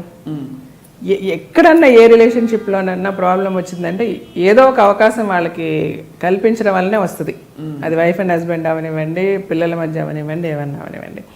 మనం అండర్స్టాండింగ్గా, మనం కాంప్రమైజింగ్గా వెళ్ళిపోతూ ఉంటే గొడవలే రావు. గొడవలు రానప్పుడు వాళ్ళు మనకి దూరం అయిపోతారన్న భయము ఉండదు. నేను ఎప్పుడు అదే బిలీవ్ చేస్తా, అదే ఫాలో చేస్తా. ఇంతవరకు నేను సక్సెస్ఫుల్గానే ఉన్నా. సో నాకు ఎప్పుడు కూడా ఇన్సెక్యూరిటీ అనిపించలేదు. అదే నేను చెప్తున్నా మీకు, రాజశేఖర్ గారి దగ్గర నాకు నచ్చింది అదే. ఆయనకి ఫ్యాన్స్, అమ్మాయిలు, అభిమానులు ఎవరున్నా కూడా నాతో డిస్కస్ చేయకుండా, నాతో చెప్పకుండా ఏ ఇష్యూ ఉండదు. ఒకవేళ ఒక అమ్మాయి ఫోన్ చేసి మీరు నా దగ్గరికి రండి అని అన్నా కూడా నాతో ఆయన చెప్తారు. ఇట్లా పలానా అమ్మాయి ఒక ఫోన్ చేసి ఇట్లా నాకు ఫోన్ చేసింది తెలుసా అన్నది కూడా. చాలా ఇన్సిడెంట్స్. ఒకరోజు అయితే నేను కంగారు ఒంగోలులో మేము షూటింగ్కి, అప్పటికి ఇంకా మా పెళ్ళి కూడా కాలే. బట్ అదే నేను చెప్పాను కదా, వి ఆల్వేస్ ఎప్పుడు అనుకునేవాళ్ళు మన ఇద్దరం పెళ్లి చేసుకుంటే బాగుంటుంది, కానీ పెళ్లి చేసుకోవడానికి అందరూ ఒప్పుకోవాలి. ఎవరికి అగెయిన్స్ట్గా అయితే నేను చేసుకోలేను అన్న కాన్సెప్ట్లు మేము ఉన్నప్పుడు నేను చాలా బోల్డ్గానే మేము లివ్ చేసామండి. మా పెళ్ళికి ముందు కూడా ఇప్పుడు మూవీస్ లైక్ నవభారతం, ఈ సినిమాలంతా యాక్ట్ చేసేటప్పుడు ఆల్మోస్ట్ మేమిద్దరు ఒకే రూమ్లో ఉండేవాళ్ళమి. పక్క రూమ్లు ఉన్నా కూడా మోస్ట్ ఆఫ్ ద టైమ్ నేను తనతోనండి. మేము ఇండస్ట్రీలో మేము పెద్ద టాపిక్ కూడా అయ్యాం. చాలా మంది మా గురించి మాట్లాడుకోవడం కూడా జరిగింది. పెళ్ళి అవుతుందో లేదో మళ్ళీ మన నవ్వుల పాలు అయిపోయామే 10 మందిలో అని నేను ఎప్పుడు అనుకోలే. నేను అంటే ఎక్కడ ఏ రోజు నేను అనుకోలే. మా మదర్తో కూడా, మా మదర్ చాలా బాధపడేవారు, మా ఫాదర్ బాధపడేవాళ్ళు. ఇట్లా ఏంటి ఇంటర్వ్యూస్ అంత పేపర్లో ఇట్లా ఇస్తున్నారు రాజశేఖర్ వాళ్ళ అమ్మ ఎవరిని చెప్తే వాళ్ళని చేసుకుంటానని, మరి మీరు ఇద్దరు ఇట్లా తిరుగుతున్నారు అనేవారు ఆయన. సో నేను ఒకరోజు మా పేరెంట్స్కి చూసి చెప్పేశాను, మమ్మీ ఇంతే. తను అది నాకు ముందే చెప్పాడు. సో వెదర్ ఆయన వేరే పెళ్లి చేసుకున్నా చేసుకోకపోయినా, నేనైతే తను పెళ్లి చేసుకోకుండా మేము ఇలాగే ఉంటాం, మా రిలేషన్షిప్ ఇలాగే ఉంటుంది. There will be no change in a relationship. But అది ఇంకో అమ్మాయి వచ్చి ఉంటే అంటే అప్పుడు ఒకవేళ అమ్మాయి యాక్సెప్ట్ చేయకపోతే maybe we would have been good friends. అది తన ఇష్టము, ఆయన ఏం చెప్పుకుంటారో ఎట్లా చేసుకుంటారో అది తన సోల్మేట్స్ అని మీకు ఫీల్ అయ్యారు. అంతే, నేను అలాగే ఫీల్ అయ్యి, తను అలాగే ఫీల్ అయ్యారు. తను యాక్చువల్గా ఒక అట్ వన్ టైం చాలా ఒక ప్రపోజల్ అంతా ఓకే అయిపోయి, వాళ్ళ ఇంట్లో వాళ్ళకంతా ఓకే అయిపోయి, పెళ్లి రాజశేఖర్కి వేరే అమ్మాయితో అంతా ఫిక్స్ అయిపోయింది. ఫిల్మ్ ఇండస్ట్రీ లేకపోతే కాదు, ఫిల్మ్ ఇండస్ట్రీలోనే, నేను పేరు అయితే చెప్పదలుచుకోలేదు, నాట్ అన్ యాక్ట్రెస్. బట్ అంతా ఫిక్స్ అయిన తర్వాత కూడా వాళ్ళ బ్రదర్ ఇన్, అంటే Rajasekhar garu was not very happy, but వాళ్ళ బ్రదర్ ఇన్లో వాళ్ళంతా కూడా వచ్చి నాకు చెప్పారు. I said fine, I'm prepared for this. Film ఇండస్ట్రీలోనే, but not actress, not an actress. Sir అయితే నేను మెంటల్గా ఆల్రెడీ ప్రిపేర్డ్గా ఉన్నానండి. Of course it's going to, నాకు చాలా పెయిన్ఫుల్గా ఉంటుంది, బట్ ఈవెన్ దెన్ ఈ పెయిన్ నేను తీసుకోవడానికి రెడీగానే ఉన్నా. ఎందుకంటే నేను ఆల్రెడీ మెంటలీ ప్రిపేర్డ్, నాకు ఇది జరుగుతుంది అని చెప్పి. అండ్ నేను చెప్పాను, ఆయన రాజశేఖర్ గారు కూడా, తను కూడా ఒక లెవెల్కి కన్విన్స్ అయ్యి, ఆ పెళ్ళి అనేది ఆల్మోస్ట్ ఇంక పెళ్ళి వాళ్ళు వీళ్ళు మాట్లాడుకోవాలి అన్నీ అయిపోయాయి, రెండు ఫ్యామిలీస్ కలవడం చేయడం అంతా. బట్ తర్వాత ఒక వన్ డే ఆ అమ్మాయి నన్ను, అంటే తను నాతో చదివింది స్కూల్లో, నాకు 1 year సీనియర్ అమ్మాయి. ఎవరో చెప్పచ్చు కదా, చెప్పలేదు, చెప్పకూడదు, దట్స్ నాట్ నైస్. సో అయితే తను ఒకరోజు రాజశేఖర్ గారు ఫోన్ చేసి తను నేను కలవాలంటుంది. మా సినిమా స్టోరీలా ఉంటుంది మరి యాక్చువల్గా. So early morning 5 o'clock 6 o'clock ఏదో గుడికి వెళ్దాం అనుకున్నా, వాళ్ళిద్దరు వచ్చారు, నేను వెళ్ళాను. మేము గుడికి వెళ్ళాము. ఎప్పుడు లైక్ ఆయనకు ఒక కారు ఉంది, యాంబీ అనమాట, అప్పుడు తను యూజ్ చేసేది. సో తను ఫ్రంట్లో నేనే కూర్చునేదాన్ని ఎప్పుడు నార్మల్గా. ఆ రోజు మటుకు ఆ అమ్మాయి కూర్చుంది, నేను వెనక్కి కూర్చున్నాను. మేము వెళ్ళాము, గుడికి వెళ్ళాము, చూసామని అయింది. మనసుకి హలో అంటే హలో, నేను చెప్తున్నాను కదా, హలో అంటే హలో అనుకున్నా. మా ఇంటికి నేను వెళ్ళిపోయాను. I fell very sick. తర్వాత నాకు చాలా, అంటే ఎవరితోనూ షేర్ చేసుకోలేము. అట్ ద సేమ్ టైం ఇద్దరికీ పెయిన్ ఉంది. నేనైతే చాలా హై ఫీవర్ వచ్చేసింది. ఒక 1 full day నేను రాజశేఖర్ గారికి కూడా ఫోన్ చేయలేదు. తర్వాత మా మదర్, షీఈ్ వెరీ అండర్స్టాండింగ్, మా మమ్మీ అయితే. సరే ఆవిడైతే she's no more now, I miss her a lot. సరే అయితే తను షీ కాల్డ్ హిమ్ అనమాట, ఆయనకి ఫోన్ చేసి ఇట్లా జీవిత ఈజ్ వెరీ సిక్ అని అంటే, వెంటనే వచ్చి then is being a doctor medication అది ఇచ్చారు చేసి, then he stayed with me for a while and then he went away. సరే ఇది జరిగింది. తర్వాత మేము ఇద్దరం ఒక సినిమాలో కూడా యాక్ట్ చేసాం. ఇంకా పెళ్ళి మాటలన్నీ జరుగుతున్నాయి, ఆ అమ్మాయికి నాయనకి ఎప్పుడు పెళ్ళి ఏంటి అంతా. ఇంద్రధనుస్ అనే మూవీ చేసామన్నమాట. అందులో చూస్తే నేను చాలా సిక్కుంటా. మీరు if you watch the movie now after this interview will know. అంటే చాలా సన్నగా ఒకలాగా చాలా పేల్గా ఉంటారనమాట. I will be very sick in that film. ఇద్దరమే యాక్ట్ చేస్తున్నాము, ఇద్దరికి అన్నీ తెలుసు, like he's going to get married అంతా. బట్ ఆ అమ్మాయి ఏంటంటే సడన్గా one day he was very tensed. Shoot అయిపోయిన పక్క రూమ్లో ఉంటాం కదా, చాలా టెన్షన్. ఏంటి ఫోన్లో వెళ్తున్నారు, మాట్లాడుతున్నారు, వస్తున్నారు అంతా. So then I asked him, ఏంటి ఏమైంది, వాట్ ఈస్ ద ప్రాబ్లమ్ అని అంటే, no we have an issue. వాళ్ళ పేరెంట్స్, ఆ అమ్మాయికి నేను నీ గురించి చెప్పాను కదా, ఈ అమ్మాయి వాళ్ళ పేరెంట్స్కి చెప్పి, so then now she insist me that మన ఇద్దరు మీ పెళ్లి చేసుకోవాలంటే here after you should not, నువ్వు జీవిత గారితో మాట్లాడకూడదు, మీరు తనతో యాక్ట్ చేయకూడదు, ఇవన్నీ చెప్పారు మా పేరెంట్స్ చెప్తున్నారు. ఎందుకంటే అలా వదిలేస్తే అది మళ్ళీ ప్రాబ్లం అయిపోతుంది ఫ్యూచర్లో, ఇలాగన్నారు. సో నేనైతే చెప్పేశాను చాలా క్లియర్గా, అది ఇంపాసిబుల్, నా లైఫ్ని మీరు డిక్టేట్ చేయొద్దు. యాజ్ ఎ వైఫ్ మీకు ఏ ప్రాబ్లము రాకుండా నేను చూసుకుంటాను. అది నా సైడ్ నుంచి ఏదైనా తప్పు జరిగిన రోజు మీరు మాట్లాడండి. ఈరోజు మీరు వాళ్ళతో మాట్లాడొద్దు, వీళ్ళతో మాట్లాడొద్దు అని డిక్టేట్ చేయడం కరెక్ట్ కాదు. అండ్ నేను ముందే నీకు అమ్మాయి జీవితం తీసుకెళ్ళాను, మీకు పరిచయం చేశాను, మా రిలేషన్షిప్ చెప్పాను, అన్నీ నీకు చెప్పాను. అండ్ చదువుకున్న అమ్మాయి నువ్వు ఇట్లా చేయడం కరెక్ట్ కాదని నేను మాట్లాడుతున్నాను. నేను రైటా రాంగ్ అని అడిగారు ఆయన. I said right are wrong చెప్పే పరిస్థితులు అయితే నేను లేను. ఫస్ట్ ఆఫ్ ఆల్ మీరు ఏ డెసిషన్ తీసుకున్నా ఇట్స్ ఓకే నాకు, because you don't trouble your self. మీరైతే ట్రబుల్ అవ్వద్దు, దీని గురించి ఎందుకు tension. What ever you decide, me parents ఏం చెప్పారో అది చెయ్యండి అని నేను చెప్పాను. తర్వాత చాలా జరిగింది. నేనైతే తర్వాత మళ్ళీ కానీ నేను వెళ్ళి పడుకుని పోయాను. నెక్స్ట్ డే మార్నింగ్ ఆ రోజు నైట్ అంతా ఈయన మాట్లాడుతూనే ఉన్నారు ఆ అమ్మాయితో ఫోన్లో అని మా వాళ్ళు చెప్తారు, మా మేనేజర్లు వాళ్ళు వీళ్ళంతా. So then next day he told me, నేనైతే ఒప్పుకోలేదు. సో దెన్ వాళ్ళకి ప్రాబ్లం ఉందంట, ఆ అమ్మాయిని అమెరికా పంపించేశారు అని చెప్పారు. సరే ఓకే, మీరు ఏం చేయాలనుకుంటున్నారంటే నేను అమ్మాయితో ఓపెన్గా చెప్పేసి, నువ్వు నీ పేరెంట్స్ నువ్వు డెసిషన్ తీసుకో. అమ్మాయికి యాక్చువల్గా ఈ ప్రపోజల్ వచ్చింది, ఆ అమ్మాయి చాలా ఇష్టపడి ఈయన చేసుకోవాలని చాలా పెద్ద లెవెల్లో వచ్చే మాట్లాడారనమాట. సో ఈయనకి బాగా తెలుసు ఆ అమ్మాయికి ఆయన అంటే ఇష్టమని. సో నా వరకు అయితే నీకు ఏ అష్యూరెన్స్ అయితే నేను ఇచ్చానో అవన్నీ ఓకే. అలాగే మా పేరెంట్స్కి కూడా ఇష్టం కాబట్టి ఐ విల్ మ్యారీ యూ, నేను కేర్ఫుల్గా నేను చాలా బాగా చూసుకుంటా. బట్ జీవిత విషయం నేను ముందు నుంచి నీకు చెప్పిందే. తను ఎప్పుడు కూడా నాకు మంచి ఫ్రెండ్గా ఉంటుంది. మా రిలేషన్షిప్ ఎంతవరకు ఉంటుందని అది నీకు అనవసరం. మేబీ నేను తర్వాత కూడా తనతో మాట్లాడినేమో, అది వేరే. బట్ నాకు అది కండిషన్గా పెడితే నాకు నచ్చదు. అది నాకు I cannot take it. So you take a call, నీ పేరెంట్సా నేనా అని నేను చెప్పేశాను. తను వాళ్ళ పేరెంట్స్ మాట విని యూఎస్ వెళ్ళిపోయింది. ఫర్గెట్ ఇట్ అన్నారు ఆయన, అంతే. ఆ తర్వాత మామూలుగా మేము 2-3 ఫిల్మ్స్ యాక్ట్ చేసాము. మగాడు టైంలో ఈ మెట్ విత్ అన్ యాక్సిడెంట్. ఆ యాక్సిడెంట్ తర్వాత వాళ్ళ ఫ్యామిలీ. సో ఐడియా ఎక్కడి నుంచి వచ్చింది, పెళ్లి చేసేసుకోండి మీరు ఇంకా చాలు అనేసి? పెద్దవాళ్ళు చెప్పారా? వాళ్ళే చెప్పారు. వాళ్ళే అంటే ఇంకా యాక్సిడెంట్ తర్వాతనే హాస్పిటల్లోనే ఉన్నారు ఆయన. ఆల్మోస్ట్ 1 month 1.5 month హాస్పిటల్లో ఉన్నారు. తనతో నేను హాస్పిటల్లోనే ఉన్నా. ఆ తర్వాత ఇంకా హాస్పిటల్ నుంచి డైరెక్ట్గా వాళ్ళ ఇంటికే తీసుకెళ్ళాను. నేను మా ఇంటికి కూడా పంపేలా. వెంటనే పెళ్ళి అని అనుకున్నారు. బట్ ఆయనకు ఆల్మోస్ట్ 1 year అయింది కోలుకోవడానికి, రాజశేఖర్ గారికి. He was almost on crutches for about 7-8 months crutches మీద ఉన్నారు తను. అప్పుడంతా నేను వాళ్ళ ఇంట్లోనే ఉన్నా. టోటల్ ఇంకా తను టేక్ కేర్ చేసిందంతా నేనే, నాకే వదిలేశారు మొత్తం. తర్వాత తనకు బాగా అయిన తర్వాత పెళ్ళి అని అనుకున్నాము. ఆ లోపల మా ఫాదర్ చనిపోయారు. ఇంకా మళ్ళీ 1 year ఆగి పెళ్లి చేసుకున్నాం అనమాట. ఇదంతా డెస్టినీ అంటారా, లేకపోతే అలాగే క్షణంలోనైనా నేను డెస్టినీ భర్త అయ్యుండొచ్చు రాజశేఖర్, అంతే కదా.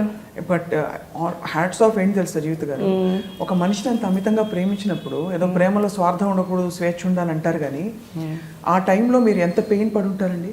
అంటే ఈ మనిషి బికాస్ పెళ్ళయ్యాక వాళ్ళు ఎంత ట్రై చేసినా డైవర్ట్ అయిపోవచ్చు, డిస్ట్రాక్ట్ అయిపోవచ్చు, దూరం అయిపోవచ్చు. ఎంత స్ట్రాంగ్ గా ఉంటే మీరు అలా. అంతే, నేను చాలా మొండి, మా అమ్మ చెప్తారు. నేను చాలా పేషెంట్, చాలా మొండిగా కూడా ఉంటారు చిన్నప్పటి నుంచి. అంటే చాలా పేషెంట్గా ఉంటా. అట్ ద సేమ్ టైం నేను ఏదైనా ఒకటి అనుకుంటే ఇంకా మళ్ళీ దాన్ని ఎవరు రివర్స్ చేయలేరు. ఒంగోలు ఎవరు అమ్మాయి వెంటపడింది అన్నారు. అవును, ఒంగోలు షూట్ అప్పుడు నవభారతం అనే మూవీ షూటింగ్కి వెళ్ళామన్నమాట. పక్కన రూమ్స్ మా ఇద్దరివి. సడన్గా ఆయన షూట్ అయిపోయింది, నేను నా రూమ్కి వెళ్ళాను. ఆయన రూమ్కి వెళ్ళాను, మళ్ళీ ఫుట్బాల్లో వెనక్కి రిటర్న్ వచ్చి నా రూమ్కి వచ్చారు. అయ్యో జీవిత, నా రూమ్లో ఎవరో ఒక అమ్మాయి ఉంది, ఏంటి ఏమైందంటే ఎవరో ఫ్యాన్ అంట, వీడే మేకప్ మేనేమో చూడ్డానికి వచ్చాను, మీరు రూమ్లో వెయిట్ చేయండి మేడం, సార్ వస్తారని చెప్పాడంట. ఆ అమ్మాయి ఏమో వెళ్ళనంటుంది అని అంటే అప్పుడు మళ్ళీ నేనే వెళ్ళి పంపించాను అమ్మాయిని అట్లా. సో అది ఆయనేమి హైడ్ చేయరు, అది చాలా ఇష్టం నాకు తన దగ్గర. ఎప్పుడైనా అంటే ఫ్రెండ్గా చెప్పుకుంటారు కాబట్టి ఫలానా అమ్మాయి అందంగా కనిపిస్తోంది నాకు చెప్తారు, అలాంటివన్నీ చెప్పారా? అట్రాక్టెడ్ టు హర్ అని అట్లాగా ఎప్పుడు చెప్పలేదు. కానీ ఆయన ఎప్పుడు చెప్తారు నాకు, చాలామంది అందంగా కనబడతారు, చాలామంది సెక్సీగా కనబడతారు, చాలామంది అట్రాక్టివ్గా కనబడతారు. But I'm never attracted towards anybody. ఏదో పర్మనెంట్గా నేను వెళ్ళిపోయి అమ్మాయి నాకు కావాలన్నప్పుడు అన్నట్టు నేను ఎవరిని చూసి అట్రాక్ట్ కాలేదని చెప్తారు. టెంపరీగా ఆఫ్ కోర్స్ ఎనీ మెన్ ఉండేది, నేను ఎక్సెప్షన్ అని చెప్పను అవన్నీ. అంటే ఫ్రాంక్గా దేర్ ఇస్ నో శ్రీరామచంద్రుడు అమాంగ్ మెన్ అని నేను చాలా ధైర్యంగా ఎంత పెద్ద డిస్కషన్ పెట్టినా నేను ఫాలో చేసి నేను పార్టిసిపేట్ చేసి మాట్లాడగలను. కూడా కండక్ట్ చేశారు కదా, చాలా ఇష్యూస్ చూసింటారు. బికాజ్ ఇది ఇంటింటి రామాయణం అంతే. బట్ అందరికి మీకున్నంత కాన్ఫిడెన్స్, మీకున్నంత ఇది ఉండదు. అందులోనే మెయిన్ ప్రాబ్లమ్స్ వచ్చేది. ఇప్పుడు నేను చేసే షోస్లో కూడా అదే చెప్తా, షోలో కూడా మీరు మీరు స్ట్రాంగ్గా బిలీవ్ చేసి వదిలేసిన రోజు వాళ్ళు ఎటు వెళ్ళరు మెన్. మీరు ప్రాక్టికల్ లెవెల్లో మాట్లాడితే మీరు ఇచ్చే సలహా ఎక్కడ పోతావు పో అని వదిలేయాలా? అంతే, పోతావు పో, ఎంత దూరం పోతావు పో అంతే. వేర్ విల్ యూ కమ్ అంటే as long as as a wife మీ సెల్ఫ్ రెస్పెక్ట్ని కాపాడేంత వరకు. ఇంకొక అమ్మాయితో ఒక భర్త వెళ్తే ఎలా అంటే ఎలా డీల్ చేస్తారు సోషల్ సిచ్యువేషన్స్? అంటే ఇంకొక అమ్మాయితో పబ్లిక్గా ఒకడు వెళ్ళేసి తిరిగేసి ఈ అమ్మాయి నేను ఉంచుకున్నాను, లేకపోతే ఈ అమ్మాయితో నాకు ఎఫ్ఐఆర్ ఉందని పబ్లిక్గా ఏ మగవాడు చేసినా వాడితో ఉండాల్సిన అవసరం లేదు కదా, అవుట్. బట్ ఎనీ పర్సన్ నా అవుట్ ఆఫ్ లేకపోతే వాళ్ళ లస్ట్ అవనివ్వండి, లేకపోతే అవుట్ ఆఫ్ అట్రాక్షన్ అవనివ్వండి, నీకు తెలియకుండా నీ దగ్గర సీక్రెసీ మెయింటైన్ చేసేసి వెళ్ళి ఏదో ఎఫ్ఐఆర్ పెట్టుకున్నాడు అని అంటే దాని గురించి నువ్వు పట్టించుకోవాల్సిన అవసరం లేదు. ఎందుకు సీక్రెసీ మెయింటైన్ చేశాడు నీకు తెలియకూడదని, because he loves you rather. At the same time ఇప్పుడు మనం ఒకే హోటల్లో అయితే వెళ్ళి భోజనం చేయట్లేదు కదా. So maybe like he's like ఒకే క్లోత్స్ అయితే వేసుకోవట్లేదు కదా, maybe just for his fun he's going somewhere.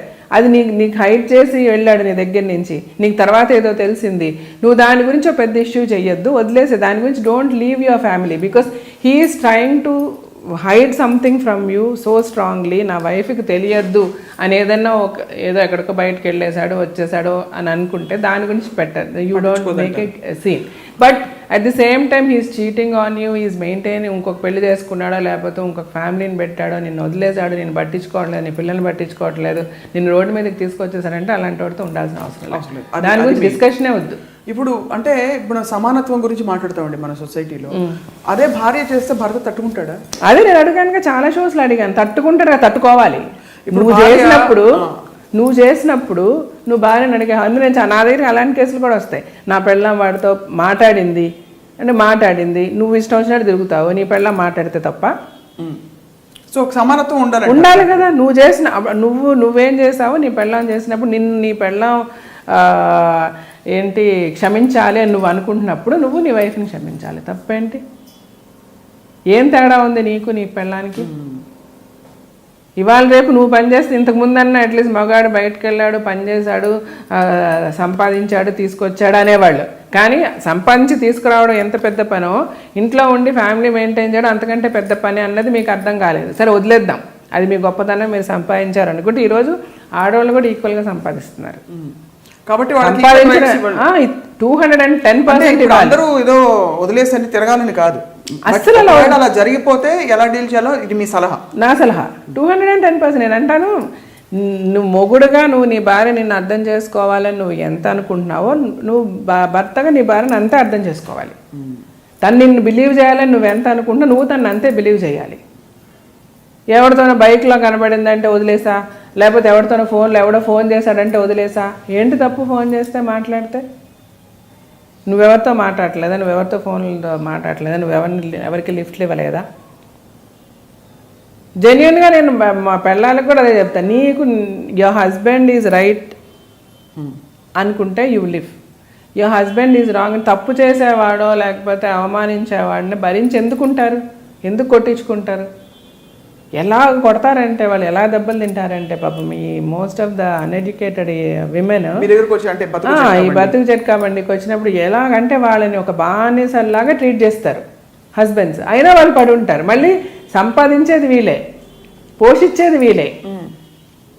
So నేను అంటే ఇది చాలా వాళ్ళకి చదువు లేదు, వాళ్ళకి ఏంటి, వాళ్ళు ఎలా బయటికి రావాలో తెలియదు, బయటకు వస్తే ఏమైపోతామని చుట్టుపక్కల చెప్పే మాటలు. నేను అందుకని ఆయన లాయర్తో కూర్చోబెట్టుకుంటా, సైకాట్రిస్ట్ని పెట్టుకుంటా. వాళ్ళకి లీగల్గా ఏమేమి దారులు ఉన్నాయో అన్నీ చెప్తా, ఎలా ఫైట్ చేయొచ్చో చెప్తాను, ఎలాగ వాళ్ళని మీకు న్యాయం.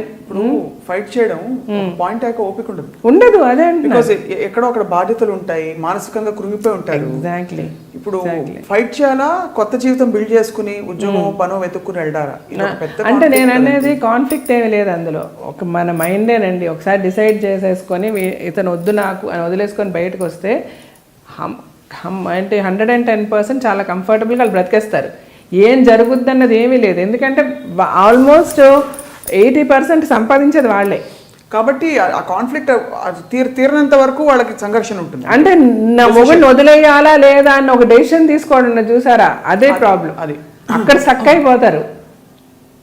అయ్యో నేను ఇతనితో కలిసి కాపురం చేశా కదా, ఇతనితో కలిసి ఇలా ఉన్నా కదా, ఇతనితో కలిసి ఇలా చేశాను అని వీళ్ళు ఆలోచించినంత వాళ్ళు ఎంతవరకు ఆలోచిస్తారు. అలా కొన్ని కేసెస్లో పాపం మగవాళ్ళు ఆలోచించుకొని ఆడవాళ్ళు వదిలేసిన కేసెస్ కూడా ఉన్నాయి. బట్ అది పర్సంటేజ్ తక్కువ. బట్ మోస్ట్లీ సఫర్ అవుతుంది విమెన్. ఎందుకు జీవిత గారు ఈ క్రమంలో మీ మీద ఎవరో కేసు పెట్టారన్నారు? అది యాక్చువల్గా నా మీదకి అదే ఎంత నాకు మీడియా హౌస్ స్టూపిడిటీ షో అంటే బతుకు చెక్క బండికి ఎవరో మేనేజర్ ఫోన్ చేసి, అంటే ఎవరి వైఫ్ కంప్లైంట్ చేసింది, హస్బెండ్ని పిలిస్తే వాడు రానన్నాడంట. రానంటే నీ మీద పోలీస్ కేసు పెడతాం, నువ్వు రావాలి అని చెప్పారంట. ఫస్ట్ ఆఫ్ ఆల్ అది తప్పే లేదు, వాళ్ళు చెప్పుంటే పోలీస్ కేసు పెట్టాలి. ఇప్పుడు ఎందుకంటే పెళ్ళాలను ఇష్టం వచ్చినట్టు వదిలేసి ఇక్కడ పెళ్లి చేసుకొని పక్క వీధిలోకి వెళ్ళి ఇంకొకరిని పెళ్లి చేసుకొని, ఆ పక్క ఊర్లోకి వెళ్ళి ఇంకొక ఇద్దరిని పెళ్లి చేసుకొని అలాగైపోయింది. ఇక్కడ ఏంటంటే స్ట్రిక్ట్ లా లేదు, ఎవడు మమ్మల్ని పనిష్ చేస్తాడు, ఎవడేం అడుగుతాడు, ఎవరు పోలీస్ స్టేషన్ చుట్టూ తిరుగుతారు, ఎవరు కోర్టుల చుట్టూ తిరుగుతారు, నా ఇష్టం అని చాలామంది చేస్తున్నారు. సో అలాంటి వాళ్ళకి మనం సహాయం చేయాలని చూస్తున్నాం. సో నీ పెళ్ళం వచ్చి కంప్లైంట్ ఇచ్చింది నీ గురించి, నేను రమ్మన్నప్పుడు నువ్వు రా, వచ్చి ధైర్యంగా మాట్లాడు, నువ్వు ఎందుకు దాక్కుంటున్నావు? సో దేనినే సరే వీళ్ళు పిలిచేటప్పుడు బీజేపీ నుంచి పిలిచేటప్పుడు ఎవరో మేనేజర్ మాట్లాడి, ఇలా నేను జీవిత గారి మేనేజర్ని, నువ్వు వస్తావా రావా షోకి, నీ మీద పోలీస్ కంప్లైంట్ ఇస్తావా లేదంటే అని అన్నారు. దీన్ని వాడు వెళ్ళి ఏదో కంప్లైంట్ పెట్టాడు. కంప్లైంట్ పెడితే అసలు ఆ కంప్లైంట్ తీసుకున్న వాళ్ళు ఎలా తీసుకున్నారు, సరే తీసుకున్న నా మీద ఏంటి ప్రాబ్లము? నేను I'm just anchoring the show. ఏదైనా ఉంటే జీటీవీ వాళ్ళని అడగాలి. నాకు మేనేజర్ ఉన్నారా? నాకెవరు మేనేజర్ లేరు. నా మేనేజర్లు మాట్లాడారా? నేను మాట్లాడానా? సరిపోని ఇదన్నీ కూడా పక్కన పెడితే అసలు ఏం జరిగింది, నా మీద ఒక కేసు ఫైల్ అయిందా, నన్ను వచ్చి ఎవడన్నా పిలిచాడా, నన్ను వచ్చి ఎవడన్నా అడిగారా, ఏ పోలీసు నాకు ఫోన్ చేశారా, ఏదీ లేదు. ఇది ఓన్లీ మీడియా. ఆడట్లా పోలీస్ స్టేషన్లో కంప్లైంట్ ఇచ్చాడనగా నీకు మొత్తం నా ఫోటో వేసేసి బీజేపీ అది ఇది అంటే చాలా ఓన్లీ పబ్లిసిటీ స్టంట్ తప్పితే అక్కడ జరిగింది ఏమీ లేదు. అసలు ఇప్పుడు సాల్వ్ అయిపోయింది కదా అంటే అసలు అప్పటికే అది వాడు కేసు లేదు, ఏమి లేదు. వాడు పెట్టిన వాడిని ఆడనే 4 దన్నాలు తీసుకెళ్లారు, వెళ్ళిపోయారు, అంతా అయిపోయి. వాడెవడో తాగుపోతూ ఆడి పెళ్ళం కంప్లైంట్ ఇచ్చింది. అసలు నేను అనేది ఇంత మీడియా ఎందుకు అట్లా ఫోకస్ చేస్తారు? Not only this, for example ఏదో నాకు ఇంతకు ముందు కూడా అది చెక్ బౌన్స్ కేసులని, ఇప్పటికి కూడా మీరు వెబ్సైట్లో చేస్తే ఫస్ట్ జీవిత రాజశేఖర్ చెక్ బౌన్స్ కేసు అని వస్తుంది. బట్ అది ఎందుకు ఉంచుతారు? ఎందుకు అందులో జరిగింది ఏంటి, జరగంది ఏంటి, ఎవరు చెప్తారు? అదే చెప్తున్నాను. ఇప్పుడు మేము ప్రొడ్యూసర్స్, నేను మూవీస్ ప్రొడ్యూస్ చేశాను, 4 సినిమాలు ప్రొడ్యూస్ చేశాను. సో మనం సినిమా ప్రొడ్యూస్ చేసేటప్పుడు ఏం చేస్తాం, నార్మల్గా సినిమా అంతా డబ్బులు చేతిలో పెట్టుకొని సినిమా తీసే అంత స్తోమత ఎవరికి లేదు, అంటే కొంతమందికి తప్ప. సో మనం ఫైనాన్స్ తీసుకుంటాం, చేస్తాం. చాలామందికి పేమెంట్స్కి చెక్స్ ఇస్తాం, పోస్ట్ డేటెడ్ చెక్ వేసేసి మేము చెప్పినప్పుడు డబ్బులు వేసుకోండి బాబు అంటాం. ఈ సినిమా రిలీజ్ అప్పుడు అంతా హడావిడి ఉంటుంది, ఏదో లెటర్స్ ఉంటాయి, అవి ఉంటాయి, ఇవి ఉంటాయి. మనం సెటిల్మెంట్లు చేసేసి, అంటే కొంతమందికి చెక్కులు ఇచ్చిన వాళ్ళకి కూడా, మన గ్యారంటీకి ఇచ్చిన చెక్కులు ఇచ్చిన వాళ్ళకి కూడా పేమెంట్స్ చేసేస్తాం. వాళ్ళ దగ్గర నుంచి చెక్కులు తీసుకోం, కరెక్ట్గా గుర్తు ఉండదు ఎన్ని చెక్కులు పెట్టాం ఏంటి ఫైనాన్షియల్స్. అలాగే ఏదన్నా పెట్టుకొని ఎవడో ఏదో వేసి ఉంటాడు. యాక్చువల్గా మాకు జరిగింది అది. ఎవడైతే నాకేంటిలో మా పార్ట్నర్స్ వాళ్ళు డబ్బులు పెట్టింది ఎంత పెట్టారు, వాళ్ళకి ఎంత వచ్చింది, వాళ్ళు ప్రొడ్యూసర్స్కి ఎంత ప్రమోట్ అయ్యారు, అదంతా ఎవరికి అక్కర్లే లెక్క.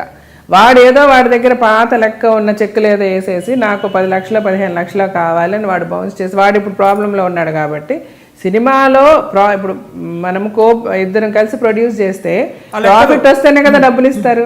ప్రాఫిట్ రాని ఎలా డబ్బులు వస్తాయి? It's simple logic. నువ్వు పెట్టేటప్పుడు నువ్వు 20 లక్షలు పెట్టా, నేను 20 లక్షలు పెట్టా, మనకు డబ్బులు వస్తే నువ్వు 20 లక్షలు నేను 20 లక్షలు ఇస్తాను. రానప్పుడు మనం పెట్టిన పెట్టుబడి పోతుంది కదా. నేను పెట్టిన పెట్టుబడి నాకు ఇవ్వండి, మన ఇద్దరం పార్ట్నర్స్, అప్పుడు నీకు ఎట్లా ఇస్తాం పెట్టిన పెట్టుబడి?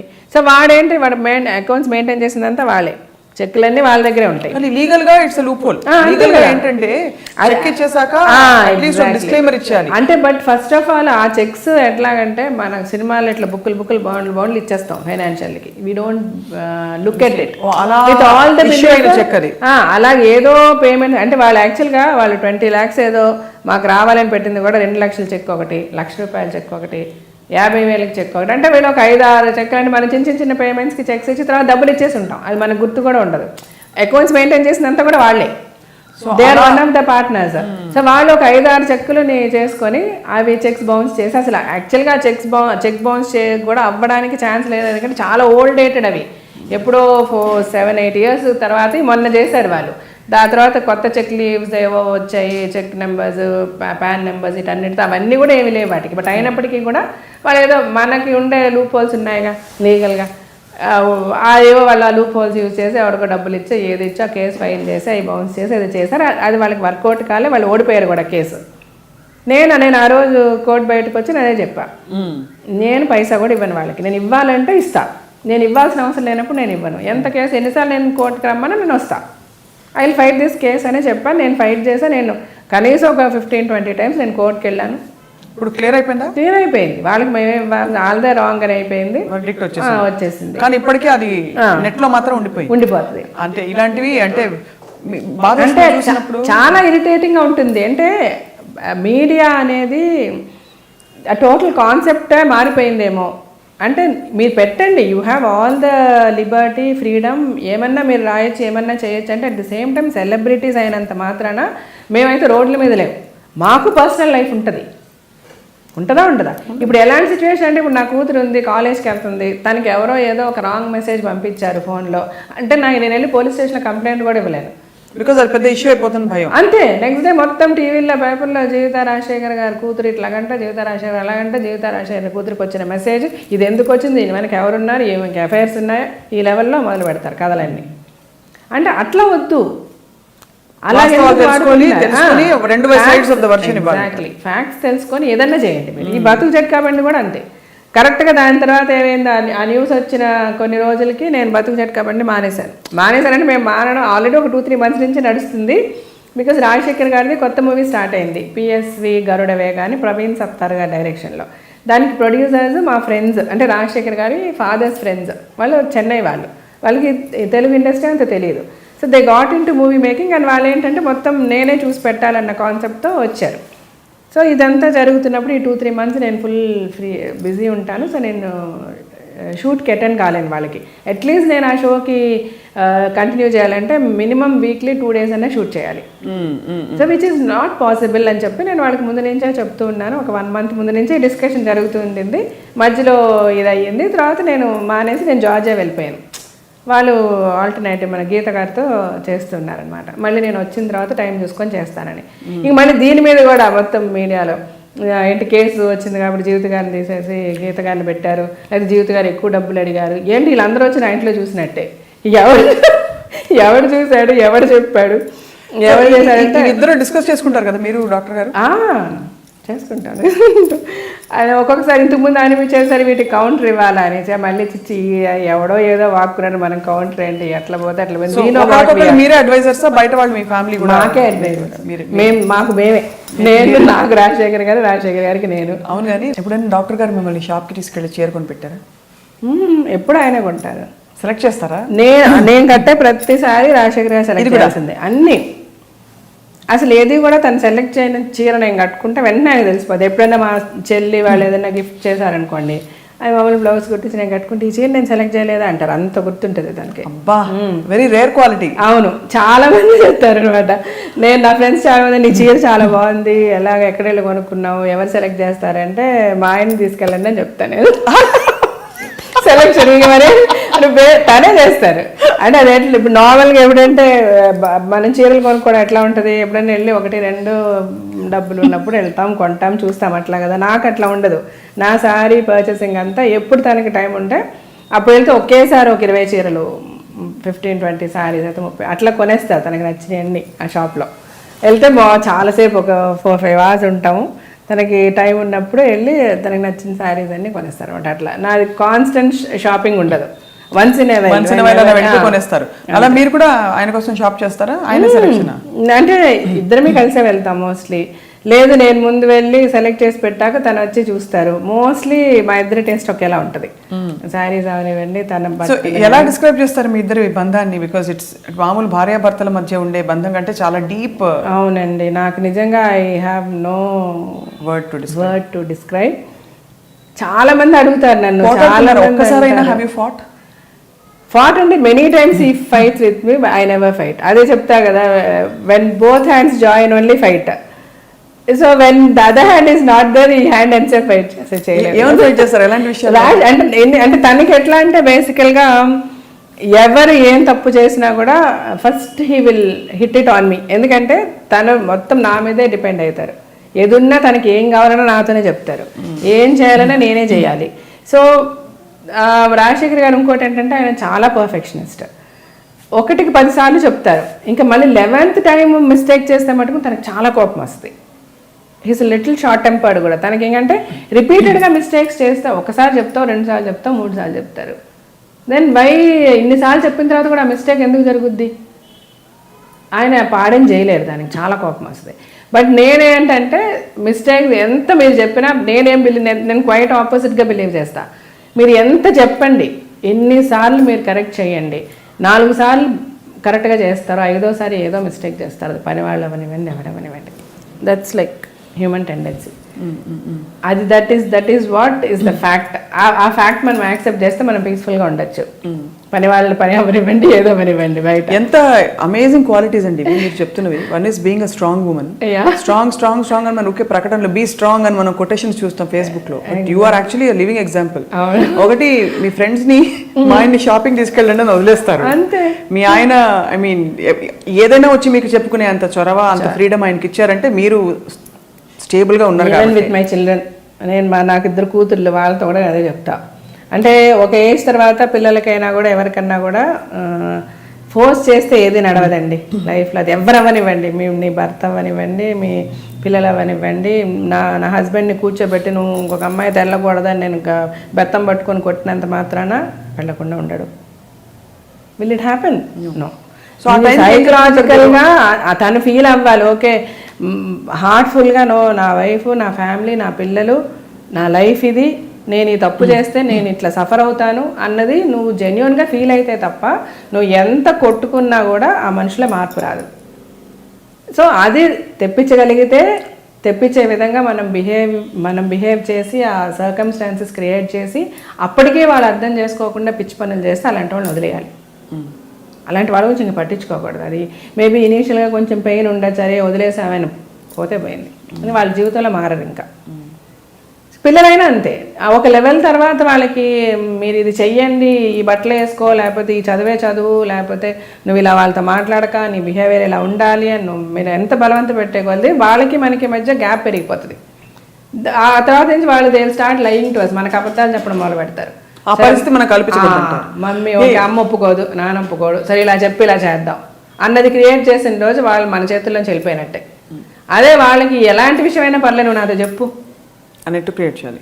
నువ్వు తప్పు చేసిన ఈ ఇష్యూలో నీకు తప్పైందిరా బంగారం, ఇట్లా చెయ్యొద్దురా, నువ్వు దీనివల్ల నువ్వు ఇట్లా సఫర్ అవుతున్నావు, ఇట్లా ప్రాబ్లం వచ్చింది నీకు, నెక్స్ట్ టైం దీని నుంచి ఎలాగ అవాయిడ్ అవ్వాలో చెప్పు, చూడు, ఆలోచించు, ఏదైనా ఉండి నన్ను అడుగు అంటే మన దగ్గరికి వస్తారు. So the first problem they get, we should be the first people what whom they approach. అంటే మన చైల్డ్కి ఒక ప్రాబ్లం వస్తే ఎవరిని వెళ్ళి కలవాలంటే ఫస్ట్ మమ్మీ డాడీని వెళ్ళి కలవగలగాలి. అలాంటి ఒక రిలేషన్షిప్ మనం క్రియేట్ చేసిన రోజు మన పిల్లలు సేఫ్గా ఉంటారు. లేని రోజు ఎట్లా మీరు ఎన్ని పెట్టండి, ఎన్ని చేయండి, హాస్టల్లో పెట్టండి, అమెరికా పంపించండి, లండన్ పంపించండి, చుట్టూ 10 మంది మార్షల్స్ని పెట్టండి, వాళ్ళని మనం సేవ్ చేయలేం. ఈ విజ్ఞత అంతా మీరు ఎలా సంపాదించారు? అంటే ఇన్వర్డ్ గైడెన్సా మీకు? నేను అదే ఇలా ఉండాలి, ఇలా తీరుగా ఉండాలని ప్రాక్టికల్ ఎక్స్పీరియన్సే నాకు. లుకింగ్ మై సరౌండింగ్స్, నా చుట్టుపక్కల ఏం జరుగుతుంది, సొసైటీలో ఏం జరుగుతుంది, ప్రపంచంలో ఏం జరుగుతుంది, నేను ఫేస్ చేసే ఇష్యూస్, వాటికి మనం డెఫినెట్గా ఏదో ఫస్ట్ పిల్లల్ని తిట్టేస్తాం, దానికి వాళ్ళు ఎలా రియాక్ట్ అవుతున్నారు, అదే పిల్లల్ని తిట్టడం లేదు, మంచిగా చెప్తున్నాం, దీనికి వాళ్ళు ఎలా రియాక్ట్ అవుతున్నారు, ఇదే వర్కౌట్ అవుతుంది వీళ్ళతో. సో ఇలాగే ఉందాం ఈ క్యారెక్టర్తో, ఈ క్యారెక్టర్ ఎట్లా బిహేవ్ చేస్తుంది, ఈ క్యారెక్టర్ బిహేవియర్ ఇలా ఉంది కాబట్టి ఈ క్యారెక్టర్కి ఇలా చెప్తేనే నడుస్తుంది అని. అలాగే అంతే సింపుల్. ఒకలా చూస్తే చాలా డీప్ ఫిలాసఫీ ఇంత ప్రాక్టికాలిటీ మీరు పాటించేది. మేబీ అదే నాకు డీప్ ఫిలాసఫీ. చాలా మంది స్పీచ్ చేసే పలానా స్వామీజీ గారు స్పీచ్ చాలా బాగుంటుంది, లేకపోతే పలానా ఇది అది అని చెప్తే నేను చూస్తున్నప్పుడు నాకు అనిపిస్తుంది అంతే, ఇదంతా ఫ్యాక్ట్స్ ఆఫ్ లైఫే, నాకు తెలిసినవి ఇవి, నేను వినను కూడా. ఇంకా తర్వాత నాకు అర్థం చేసుకున్నవే, ఇంక దీనికి మళ్ళీ టైం వేస్ట్. దానికి మనం ఓపిక్గా కూర్చొని మన జీవితం ఏంటని మనం అర్థం చేసుకుంటే మన జీవితమే బిగ్గెస్ట్ లెసన్ అండి లైఫ్. అంతే. ఇప్పుడు నా చైల్డ్హుడ్ నుంచి నేనేం ఫేస్ చేసి ఉంటాను. కష్టాలు పడ్డారండి చిన్నప్పుడు? బాగా. అంటే మాది చాలా ఎటువంటి మిడిల్ క్లాస్ ఫ్యామిలీ. అంటే కష్టాలంటే ఒకటండి, మా ఫ్యామిలీ వీ వర్ నాట్, మాకు డబ్బులు ప్రాబ్లం ఉండింది, మేము రిచ్ కాదు. సో మా స్కూల్ ఫీజుల దగ్గర నుంచి మా మమ్మీ డాడీ మా ఇంటి అద్దెలు కట్టడం దగ్గర నుంచి పండగకి కొత్త బట్టలు, అంటే బట్టలు అదే సిచ్యువేషన్స్ ఉండేవి మాకు. ఎట్లా అంటే పండగ బట్టలు కొనడానికి డబ్బులు లేవు, మా మదర్ చీర ఏదన్నా చింపి మాకు కుట్టించే లెవెల్కి కూడా మేము చూసాం, నేను చూసానండి. అవును, చాలా మిడిల్ క్లాస్ ఫ్యామిలీస్ అదే జరుగుతుంది. నాకు రేపు బర్త్డే, నేను స్కూల్కి కొత్త బట్టలు వేసుకోవాలి, ఎట్లాగంటే తన చీర ఒకటి చింపి మా అమ్మ కుట్టించేది ఇంట్లో. సో ఇవన్నీ కూడా చూశాను నేను. సో నాకు అందుకని ఈరోజు నేను బెంజ్ కార్లో తిరిగినా లేకపోతే ఫ్లైట్లో వెళ్ళినా నేను ఎగ్జైటే కాను. నాకు గబుక్కుమని కాలేదు, నేను ఆటోలో వెళ్ళడానికన్నా నేను రెడీ, బస్సులో వెళ్ళడానికన్నా నడిచన్నా వెళ్ళిపోతాను నేను. బట్ ఇవన్నీ కూడా నా పిల్లలకైతే నేను చెప్తా, మీరు ఇలా ఉండాలి అని నేను ఎప్పుడు చెప్పలేదు, కానీ వాళ్ళందరికీ నా లైఫ్లో జరిగినాయి అన్నట్టు చెప్తా వాళ్ళిద్దరికి. సో వాళ్ళు కూడా ఓకే ఓకే. నా ఉద్దేశం ఏంటంటే వాళ్ళ ఏదైనా ఒక ఇష్యూ వచ్చినా కూడా నేను ఏం చెప్తానంటే, ఇది ఇలా చేస్తే ఇలాగా మైనస్ అయ్యే అవకాశం ఉంది, ఇది ప్లస్ అయ్యే అవకాశం ఉంది, డెసిషన్ మీది అని చెప్పేస్తారు అంతే. ఎంతవరకు నేను చెప్పగలను అంతవరకే. Beyond that you are going to చూస్, నీ లైఫ్ నువ్వు చూస్ చేసుకో. వాళ్ళ కోసం ఫిల్మ్ ఇండస్ట్రీలోకి వాళ్ళు రావాలని మీరు అనుకోరా? అంటే నేను రావద్దని ఎప్పుడు అనుకోలేదు. నాకు ఇండస్ట్రీ మీద చాలా గౌరవం ఉంది. Both pretty, very pretty. And I love this industry. Rajasekhar గారికి కానీ నాకు కానీ ఇండస్ట్రీ చాలా ఇష్టం. ఈరోజు రాజశేఖర్ గారు, జీవిత గారు అని అందరూ మాట్లాడుతున్నారంటే ఇండస్ట్రీనే కారణం. అండ్ దీనికంటే గొప్ప ఇండస్ట్రీ లేదు. మా పిల్లలు యాక్ట్ చేస్తామంటే కాదనే ఇది కూడా మాకేమీ లేదు. కాకపోతే ఒకటి వాళ్ళిద్దరికీ కూడా మేము ఇద్దరం ఏం చెప్తామంటే, నేను కానీ రాజశేఖర్ గారు కానీ, ఇది only luck based. I mean ఎంత టాలెంట్ ఉన్నా కూడా this is not a permanent thing. ఇది పర్మనెంట్గా ఎవరు కూడా సినిమా ఇండస్ట్రీలో అలా ఉండిపోతారని లేదు. Forever you are not going to sustain here. ఎవరికైనా ఒక పీరియడే ఉంటుంది. సో ఆ పీరియడ్ వరకు తర్వాత మీరు ఏంటి అన్నది మీరు ఆలోచించుకోవాలి. ఒకటి పెళ్లి చేసుకోవాలి. పెళ్లి చేసుకునే ముందు అకాడమిక్స్ స్ట్రాంగ్ కూడా. అంటే పెళ్లి అనేది అగైన్ మళ్ళీ ఒక క్వశ్చన్ మార్క్. ఇవాళ పెళ్లి అనేది ఎంతవరకు సక్సెస్ఫుల్గా ఉంటుంది, ఎంతవరకు నువ్వు హ్యాపీగా ఉండగలుగుతావు, ఎలాంటి వ్యక్తి నీ లైఫ్లోకి వస్తాడు, నువ్వు అతనితో ఉండగలవా లేదా. అలా లేదు అన్నప్పుడు నీకు ఎప్పుడు కూడా you should be strong enough. నువ్వు బయటకు వస్తే I can live my life. రేపు నేను ఉన్నా లేకపోయినా నీ పేరెంట్స్ అంటే we're not permanent. One time you're going to lose us. అప్పుడు మీరు ఇద్దరే ఉంటారు, మీకు మీరే సపోర్ట్ యువర్ సెల్ఫ్ ఆ టైంలో. ఎగ్జాక్ట్లీ. సో దానికి ఏం కావాలి, అకాడమిక్స్ స్ట్రాంగ్ ఉండాలి. చదువుకోండి. Some place where you can go make a living. మన దగ్గర మన వెనకుంటే డబ్బులు కూడా పర్మనెంట్ కాదు. ఈరోజు ఒక డీషా బిల్డింగ్ ఉందో, లేకపోతే ఇంకోటి ఉందో, డాడీ డబ్బులు సంపాదిస్తున్నారో, మమ్మీ అడిగితే ఏదైతే అది కొనిస్తుందో, ఇవి కూడా పర్మనెంట్ కాదు. ఇది మమ్మీ డాడీ ఉన్నంత వరకు. ఆ తర్వాత ఏంటి అంటే మీకు మీరే. సో అది ఎప్పుడు కూడా స్ట్రాంగ్ ఉండాలి. కాబట్టి అకాడమిక్స్ స్ట్రాంగ్ చేసుకోండి. మీరు యాక్టింగ్ చేయాలంటే చేయండి, నో ప్రాబ్లం అని చెప్పాం. సో ఇద్దరు బాగా చదువుతారు.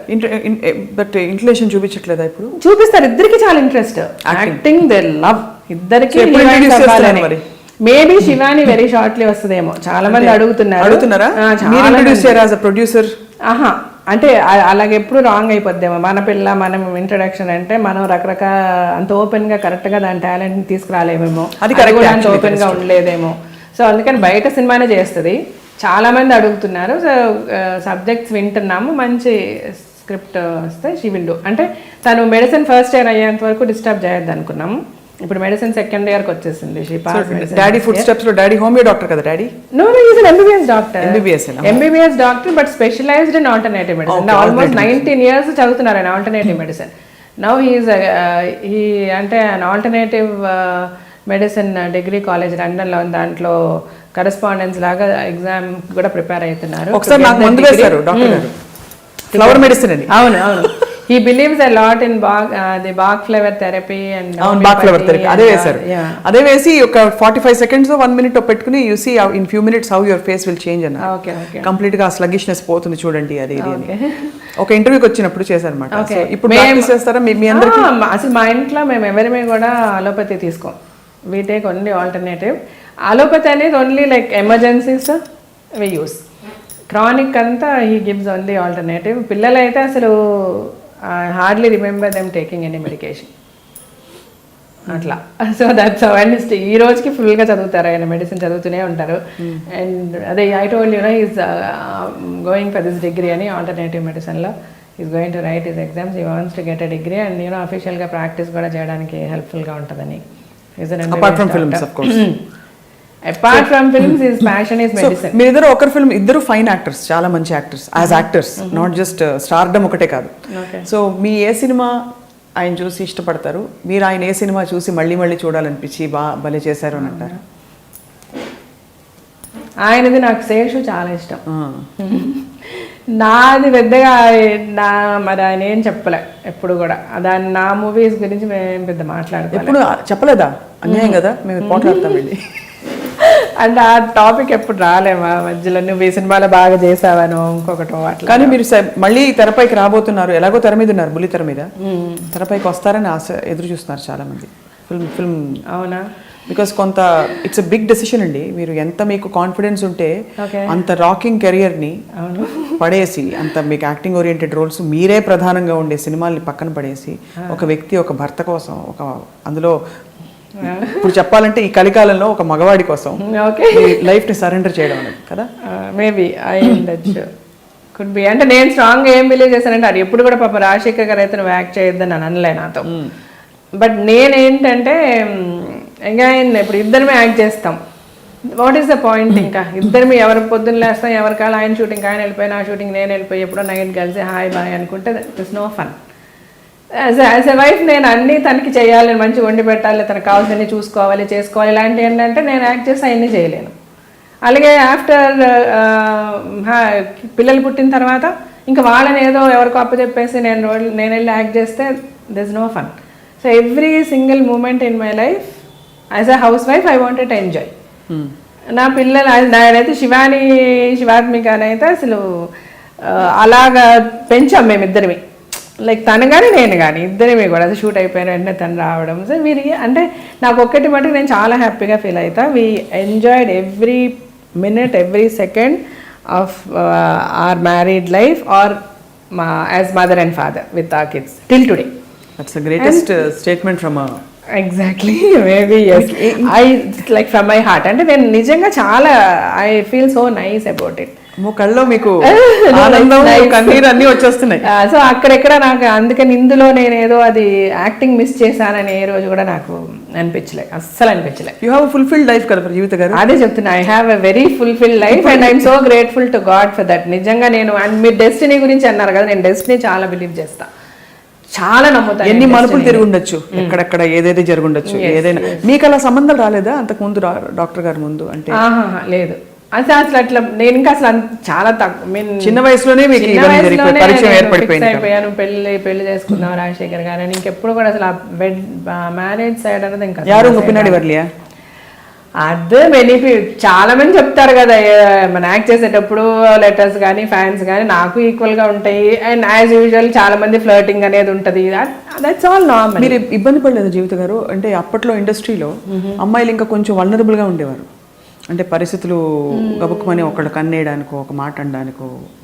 బికాస్ ఏమో నాకు ఉంది నిజమే మీరు అనేది. ఇప్పుడు మారే పరిస్థితి, ఇప్పుడు ఇట్స్ వెరీ మోడర్న్, అంతా ఓపెన్ అయిపోయింది. సో ఎవరిని హర్ట్ చేసి ఇబ్బంది పెట్టే పరిస్థితులు రావట్లేదు. అప్పట్లో అనేవారు కదా.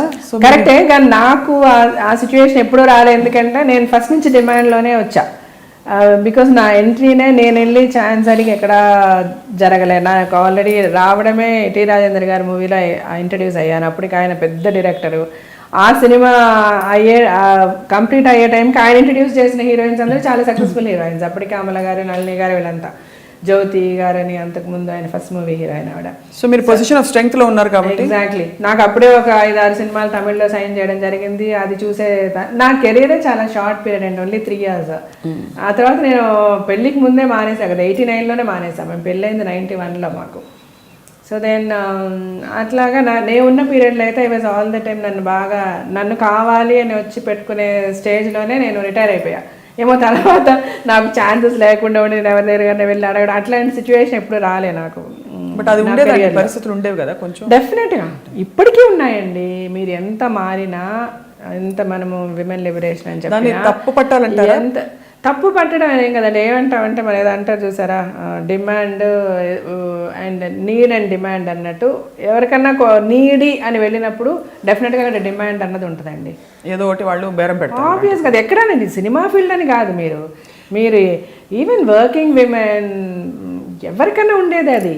అది మనం హిపోక్రటిక్గా మాట్లాడకుండా ఓపెన్గా మాట్లాడుకుంటే ఇప్పటికీ ఎప్పటికీ కూడా ఆ సినారియో మారదు. Women will always be in that vulnerable position. Exactly. ఎందుకంటే okay women should become strong. No చెప్పాలా? నో చెప్పుచ్చుకోటి బయటకు వచ్చి ఇలా చేశాడని చెప్పిన రోజు చేయడేవాడు. లేదు నువ్వు నో అని చెప్పి చెప్పుచ్చుకుంటే బయటకు వచ్చి నేను బతకగలగా నేను కాన్ఫిడెన్స్ ఉండాలి. ఎక్కడ మనం చాలామంది మన ఆడవాళ్లే వీక్ మైండెడ్ అయిపోతున్నారు. ఏమో నాకు ఇది లేకపోతే నేను ఏమైపోతానో, ఇది లేకపోతే నేను చేయగలనో లేదో. ఇట్స్ ఓన్లీ ఆడవాళ్ళని ఎవరు కాపాడలేరండి, వాళ్ళని వాడే కాపాడుకోవాలి. మనం స్ట్రాంగ్ అవ్వాలి. When you become strong there is nothing, ఈ ప్రపంచంలో ఏ శక్తి కూడా ఆపలేదు. అది మగవనివ్వండి ఆడవనివ్వండి. ఆడవాళ్ళకి ఈ వీక్నెస్సే బిగ్గెస్ట్ ప్రాబ్లం.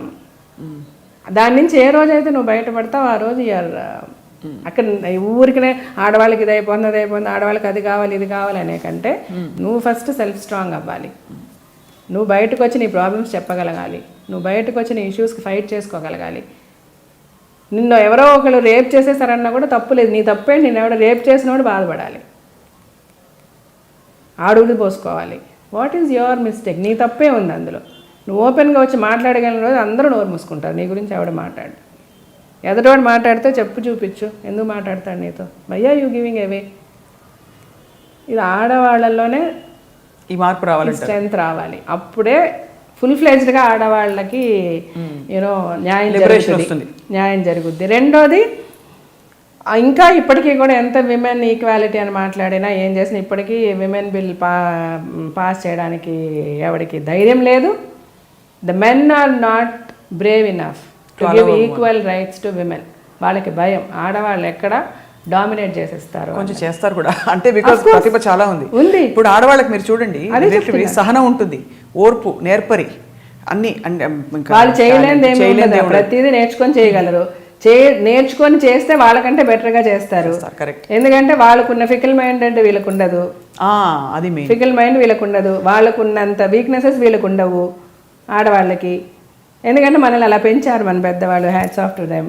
సో ఇవన్నీ కూడా వాళ్ళకి భయం, ఫియర్ ఫ్యాక్టర్స్. అందుకని ఎక్కడికక్కడ ఇంకా ఇప్పటికీ కూడా ఆడవాళ్ళకి అంత ఇంపార్టెన్స్ ఇవ్వడానికి భయపడుతున్నారు. బట్ వాళ్ళు భయపడినా కూడా మనం రావాలి అంటే మనం స్ట్రాంగ్ అవ్వాలి. మరి మీరు చూడండి, ఏ పొలిటికల్ డయస్ చూడండి, ఎక్కడ చూడండి, ఆడవాళ్ళు ఎంతమంది కనబడతారు? అందరూ మగవాళ్ళే ఉంటారు. డయస్ మీదకి ఆడదాన్ని పిలిచి కూర్చోబెట్టి మాట్లాడించే ధైర్యం చాలా తక్కువ మందికి ఉంది. ఎందుకంటే డెఫినెట్ గా డామినేట్ చేస్తారు. జీవిత గారు ఫస్ట్ బ్యాచ్ లో ఉంటారేమో, అంటే who will be coming out and speaking about bold issues. మీరు ఎవరు అడిగినా నేను మాట్లాడాను అనిపిస్తుంది. నేను ఈ షో చూస్ చేసి నన్ను చాలా మంది నేను 89 లో మానేస్తే ఇప్పుడు 2016లో ఐ డిడ్ దిస్ షో. అంతవరకు నేను ఎక్కడా కూడా ఎనీ టీవీ షోస్ కానీ మూవీస్ కానీ ఎందులో నేను రాలే. నేను ఆ షో సెలెక్ట్ చేసుకుంది కూడా అందుకే, అట్లీస్ట్ కొన్ని విషయాలు మనం బోల్డ్గా చెప్దాం, నేర్చుకుంటారు. ఎందుకంటే ఆనెస్ట్లీ అండి, మీరు okay as a wife you're a great wife, wonderful mother, ఒక గృహిణిగా, కూతురుగా, కోడలుగా.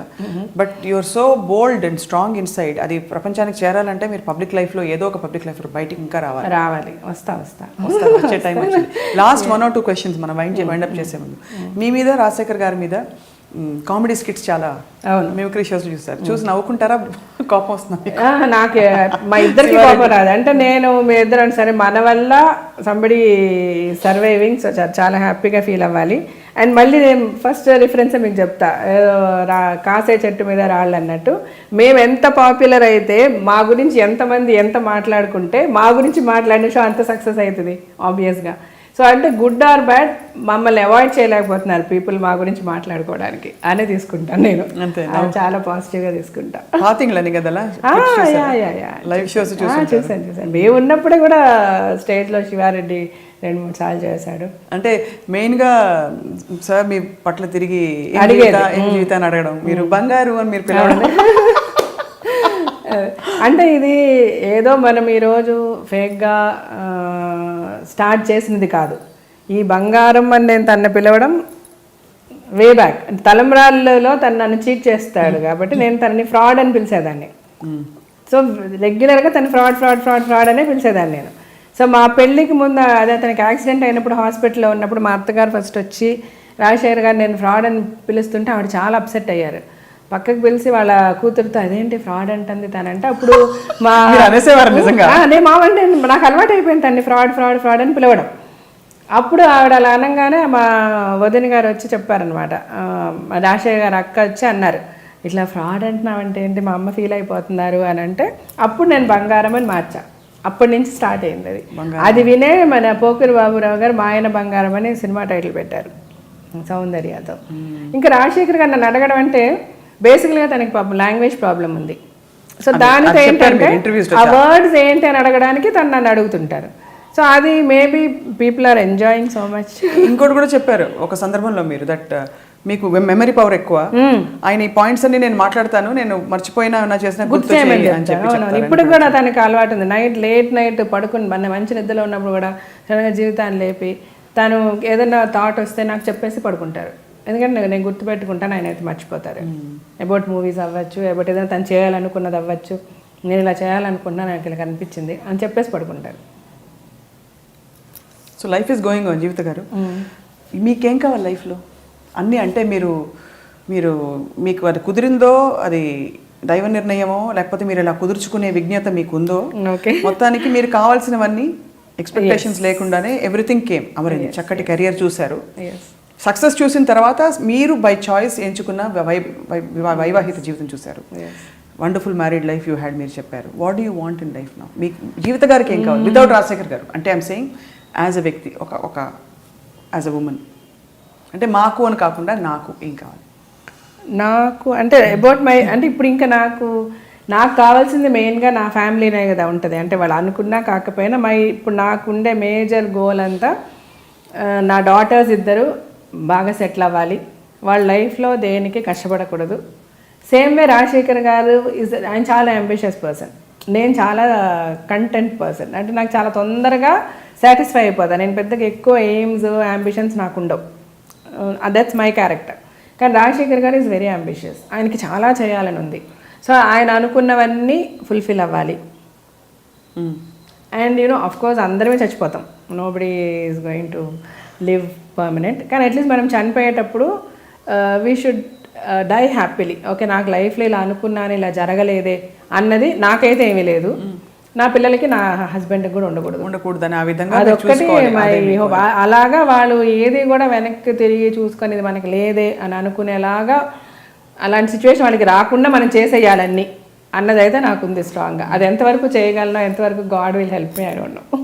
మీరు ఆల్రెడీ అంటే యువర్ సో సెల్ఫ్ అవేర్, అంటే ఎంత స్ట్రాంగ్గా ఉన్నారు, మీకు అన్నీ అమరాయి కాబట్టి డెఫినెట్గా మేబీ అది కూడా లైఫ్ విల్ హ్యావ్ ప్లాన్. జీవిత గారు, మీ సినిమాలోని ఒక మంచి పాట మీ నోట వినాలనుంది. అంటే నాకు పాటలు చాలా ఇష్టం, కానీ చచ్చినా నేను పాడలేను ఒక లైన్ కూడా అస్సలు. అలా నమ్మబుద్ధి అవ్వదు, బికాస్ మీది గొంతు స్వీట్గా మ్యూజికల్గానే ఉంటుంది. నా గొంతు స్వీట్గా ఉంటుందని మీరు ఒక్కరే.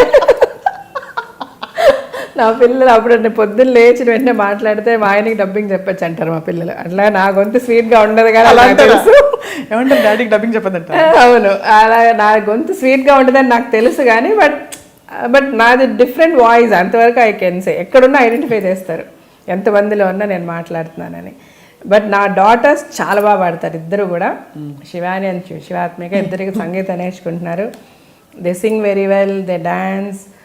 నేను డాన్స్ చేయలేను, నేను పాటలు పాడలేను రెండు, బట్ నా డాటర్స్ చాలా బాగా చేస్తారు. And they play instruments, keyboard and veena ఇవన్నీ ప్లే చేస్తారు.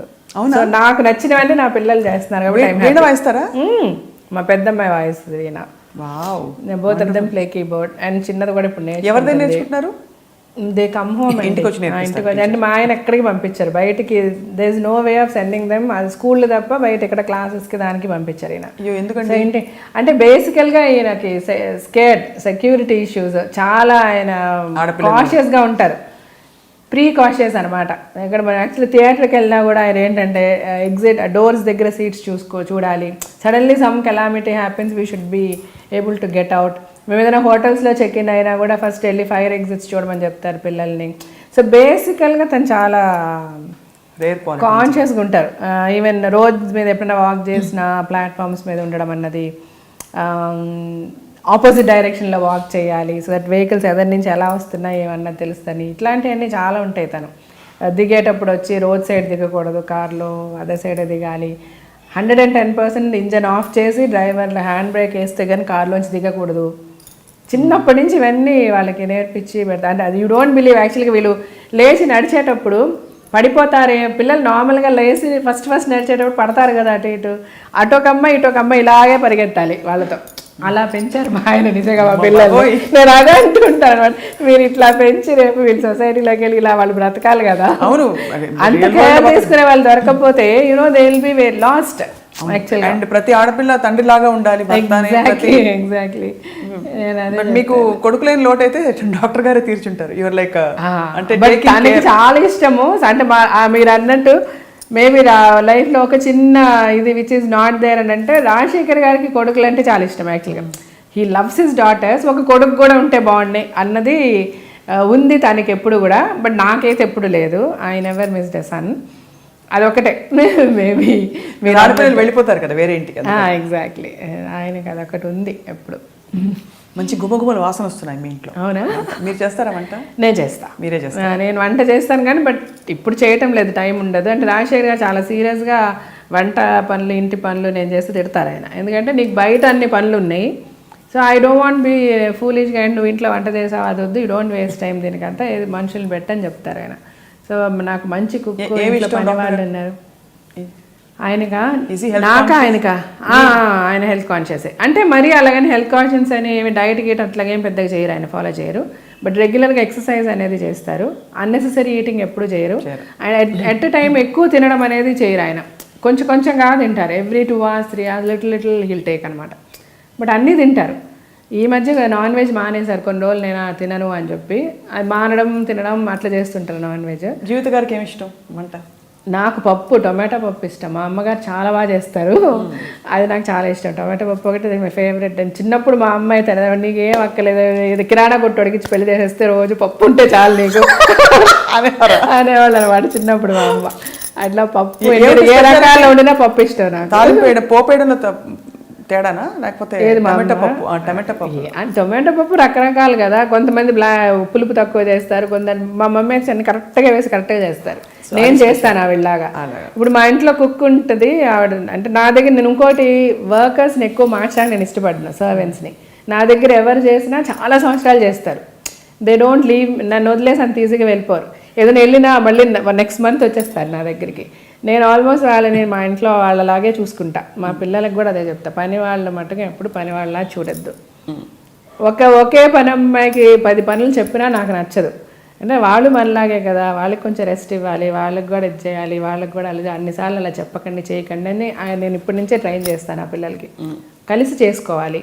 సో మా వంట ఆమెకి కూడా అన్ని వంటలు రాజశేఖర్ గారికి ఎలాగ ఇష్టమో అన్నీ నేను నేర్పించేసాను. సో మాకు ఎలా నచ్చుతుందో అలాగే చేస్తుంది. And she does exactly. నేను ఎవ్రీథింగ్, నేను ఎక్కడున్నా కూడా వాళ్ళతో టచ్లో ఉంటా, కరెక్ట్గా ఏం చేయాలి. అంటే లైఫ్ ఈజ్ చాలా ఈజీ అండి మనం ప్లాన్ చేసుకుంటే. ఇప్పుడు చాలామంది నేను బయటికి వెళ్ళిపోతే ఆ పనులు ఈ పనులు చేస్తుంటే మా ఆయనకి కోపం వస్తుంది, ఇలా నా ఫ్రెండ్స్ చాలామంది చెప్తాను. అట్లాగే ఏమీ లేదు. వాళ్ళకి కావాల్సినవి కనుక మనం కరెక్ట్గా చేసి పెట్టేస్తే ఎవరికి కోపం రాదు. అది చాలా సింపుల్. మనం కొంచెం ఆర్గనైజ్డ్గా ప్లాన్ చేసుకుంటే థింగ్స్ కెన్ బి డన్, అంతే. అండ్ లాస్ట్ బాంబు లాంటి క్వశ్చన్ చెప్పండి. పవన్ కళ్యాణ్ గారి జనసేనలో మీరు ఏమైనా జాయిన్ అవుతారా? అలాంటి ఆలోచన కానీ అసలు మీ అభిప్రాయం ఏంటి? అంటే నేను ఇంకోటి మీకు చెప్పాను, నేను లైఫ్లో డెస్టినీని చాలా బిలీవ్ చేస్తా.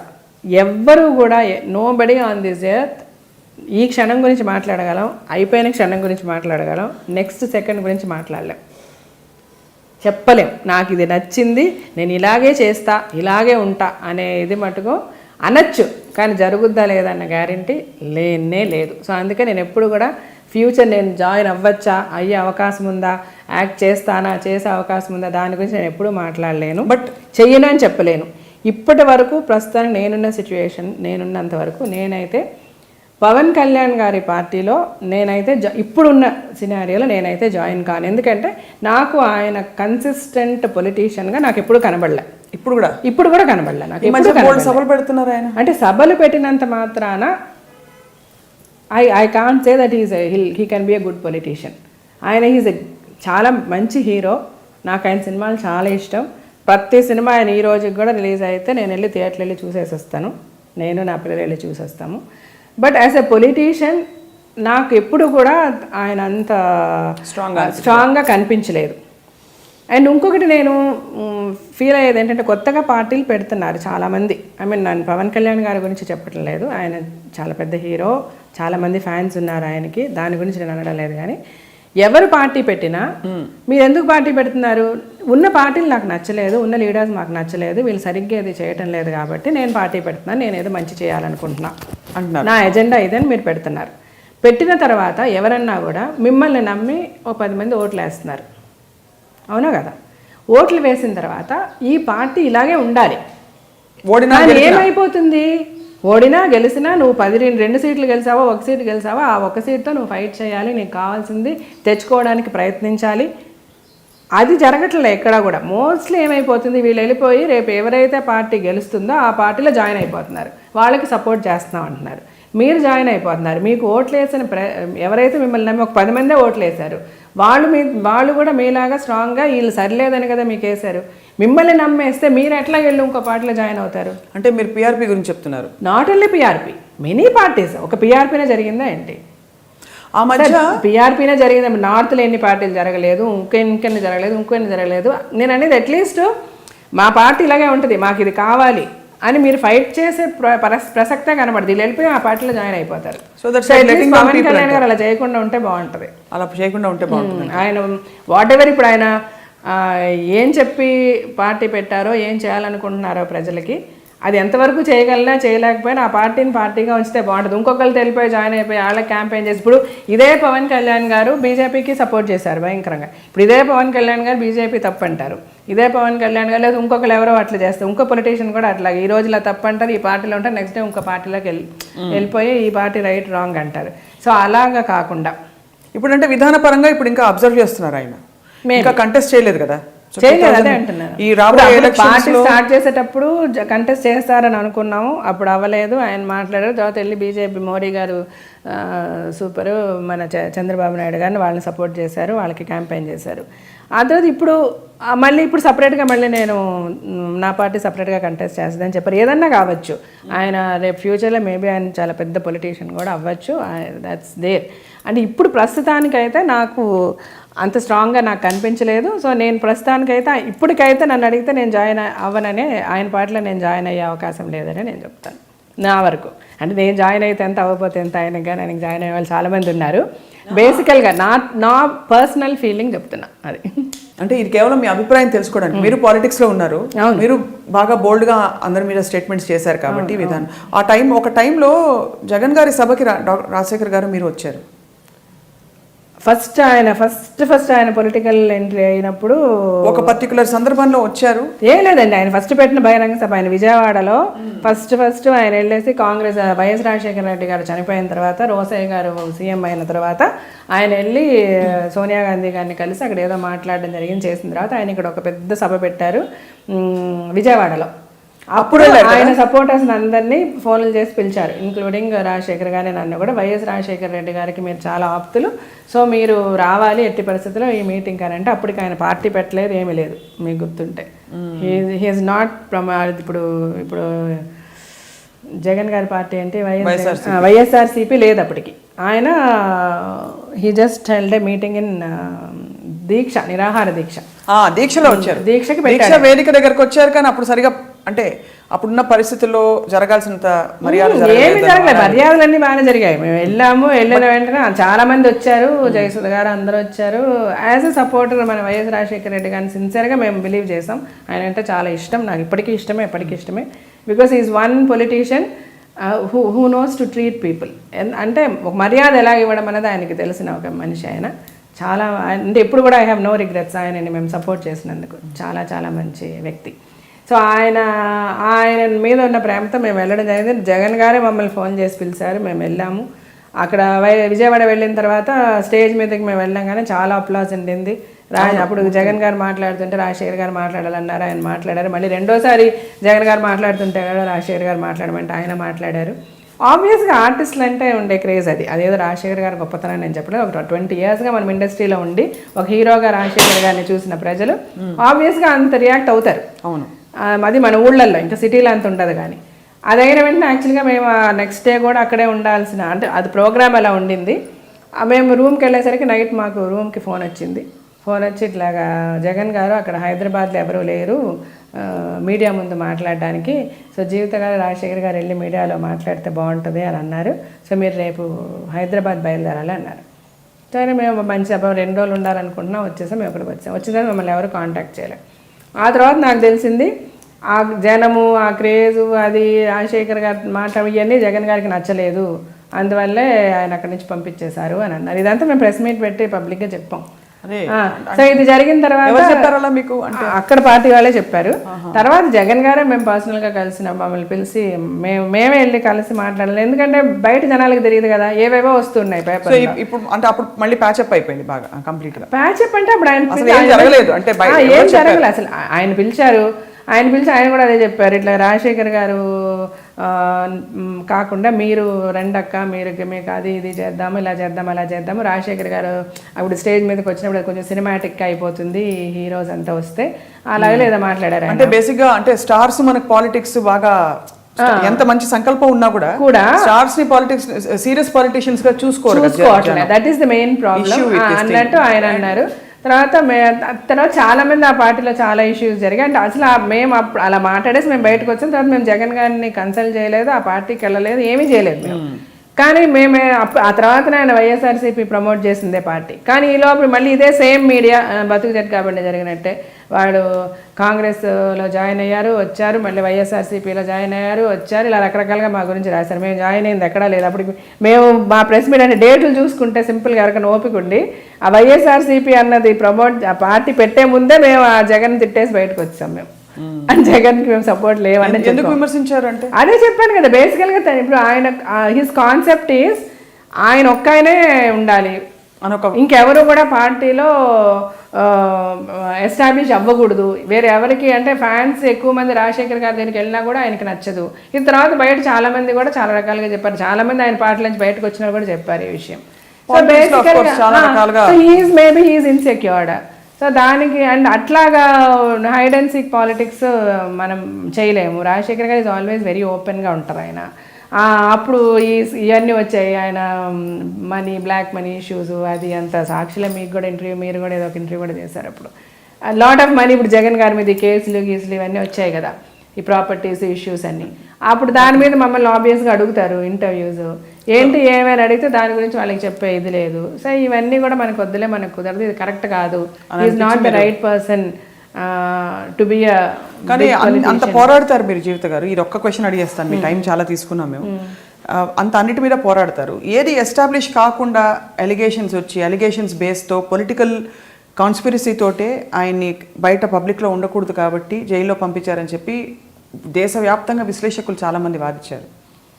ఎట్లా ఏవి ఎస్టాబ్లిష్ కాకుండా, ఎవిడెన్సెస్ ఏమీ లేకుండా, కేవలం కొన్ని ఇల్లాజికల్ ఇర్రాషనల్ అలిగేషన్స్ తోటి కేవలం అంటే కొన్ని ఆపాదించేసి ఇలా జరిగాయని చెప్పి ఒక వ్యక్తిని పబ్లిక్ లైఫ్లో ఉండకుండా జైల్లోకి అన్ని రోజులు పంపించేశారని మీరు అన్నిటి మీద పోరాడతారు మీరు రాజశేఖర్ గారు. ఎక్కడ అన్యాయం జరిగినా ముందు ఫస్ట్ వచ్చి బయటకు వచ్చి మాట్లాడేది మీరు. అప్పుడు మీరు ఎందుకు వచ్చి మాట్లాడలేదు? మేము అది అన్యాయం అని ఫీల్ అవ్వలేదు, అది మేము రైట్ కాదు అంటే అట్లీస్ట్ కనుక్కున్న కోర్ట్ హ్యాస్ అ ప్రాసెస్ కదా. ఇప్పుడు ఎలాగైతే మీ మీద అలిగేషన్స్ వచ్చి ఎవరో పెట్టేస్తే మిమ్మల్ని సపోజ్ అన్యాయంగా ఎవరో బతుకు జట్కామని జైలు తీసి తోసేశారు, but you will say nothing has been proven yet until it is proven as per law ఒక్క నిర్దోషికి కూడా శిక్ష పడకూడదు అనేది మన రాజ్యాంగం చెప్తుంది. అలాంటి పరిస్థితులు నథింగ్ వాస్ ప్రూవెన్ ఆ టైం పీరియడ్ ఆఫ్ ఈ జరిగిన కేసులు కానీ ఇది కనీసం లాకి వదిలేసి law will take its own course. But until then 400 రోజులు ఒక మనిషిని జైల్లో పెట్టి అతను పబ్లిక్ లైఫ్లో ఉండకుండా చేయకూడదని మీరు సార్ ఎందుకు వచ్చి మాట్లాడలేదు అప్పుడు అని జస్ట్ ఒక క్యూరియాసిటీ. కరెక్ట్ అనిపించలేదు అంటే మాకు బేసికల్ గా బికాస్ రాజశేఖర రెడ్డి గారు అంటే అభిమానం ఆయన హయాంలో జరుగుంటే అంటే బేసికల్ జరుగుంటే వెదర్ ప్రూవ్ అయినా అవ్వకపోయినా తప్పైతే ఆయన చేశారు, ఆయన సైడ్ వచ్చే ఈ వాట్ ఎవర్ ఎలిగేషన్స్ ఉన్నాయి అందులో ఎంతో కొంత అయితే ట్రూత్ ఉందని మేము స్ట్రాంగ్ గా బిలీవ్ చేసాం కాబట్టి మేము వెళ్ళలేదు. It's open. బట్ ఇప్పుడు పాలిటిక్స్ లో యువర్ అసోసియేట్ ఇప్పటికి కూడా ఏంటండి ఎంతో మంది వైట్ కాలర్ క్రిమినల్స్ బయట తిరుగుతూనే ఉన్నారు. సి దట్ ఈస్ ఆర్ అంటే the pathetic situation of our country బేసికల్ గా. అఫ్ కోర్స్ బీజేపీ దొరికిన వాళ్ళు దొంగ అంతే. ఎవరన్నా మొన్న ఆయన పెళ్లి చేశాడు ఎవరికో మన మీ మినిస్టర్ ఒక ఆయన గడ్కరీ. ఓకే అవును అవును. ఆయన ఎన్ని వివిఐపి రూమ్స్ హోటల్స్ బుక్ చేశారు, ఎన్ని హెలికాప్టర్లు, ఎన్ని చార్టర్డ్ ఫ్లైట్స్, జనం కూతుర్లు పెళ్లి చేయలేక 2000 రూపాయల చేతిలో లేక డిమానిటైజేషన్ అప్పుడు గాలి జనార్దన్ రెడ్డి గారిది ఏమైంది, వాళ్ళ పెళ్లి ఏంటి అంటే ఇవన్నీ నడుస్తున్నాయి. నేను అదే చెప్తున్నాను, నేను అనేది ఇక్కడ ఎవ్వరు కూడా రైట్ కాదు, బట్ వీడు రైట్ వీళ్ళు రాంగ్ అన్నది ఇండివిజువల్గా పాయింట్అవుట్ చేసి మాట్లాడి ఎవరు రాంగ్ అయినా మోడీ గారు రాంగ్ కాదు, బీజేపీలో ఎవరు తప్పు చేసినా మోడీ గారు తప్పు చేసినట్టు కాదు బేసికల్గా. అండ్ నేను అందుకనే ఏంటంటే fight for the actual root cause పట్టుకొని ఎవరి గురించైనా ఫైట్ చేయండి, ఎవరి గురించైనా మాట్లాడండి, ఇష్యూస్ మీద రెస్పెక్టివ్ ఆఫ్ పార్టీ ఇష్యూస్ మీద ఫైట్ చేయండి, ఇష్యూస్ గురించి పోరాడండి. అందులోంచి ప్రజలకి ఏ విధమైన మెసేజ్ ఇవ్వాలని చెప్పి ఏది చేసినా రాంగ్ అని ప్రజలకు చెప్తుంటే మన అపోజిషన్లో ఉన్నాం కదా, ఏదైనా తప్పే అంటే ఇంకా వాళ్ళకి నమ్మకం లేదు, ఎవరిని నమ్ముతారు, ఎవరిని ఫాలో అవ్వాలి. సో ఆపర్చునిటీ ఇవ్వాలి ఫేర్ గా. ఎగ్జాక్ట్లీ నేను అనేది జెన్యూన్ గా లుక్ ఇన్ టు ద జెన్యూనిటీస్. అందులో ఏది రైట్ ఏది రాంగ్ చూడండి, రాంగ్ని రాంగ్ అని చెప్పండి, రైట్ రైట్ అని చెప్పండి. మొత్తం రాంగ్ కాదు, ఇందులో కూడా మొత్తం రాంగ్ ఉండదు. ఇప్పుడు గడ్కరీ తప్ప మాట్లాడండి, గాలి జనార్దన్ రెడ్డి గారు తప్పే, అఫ్ కోర్స్ తప్పే.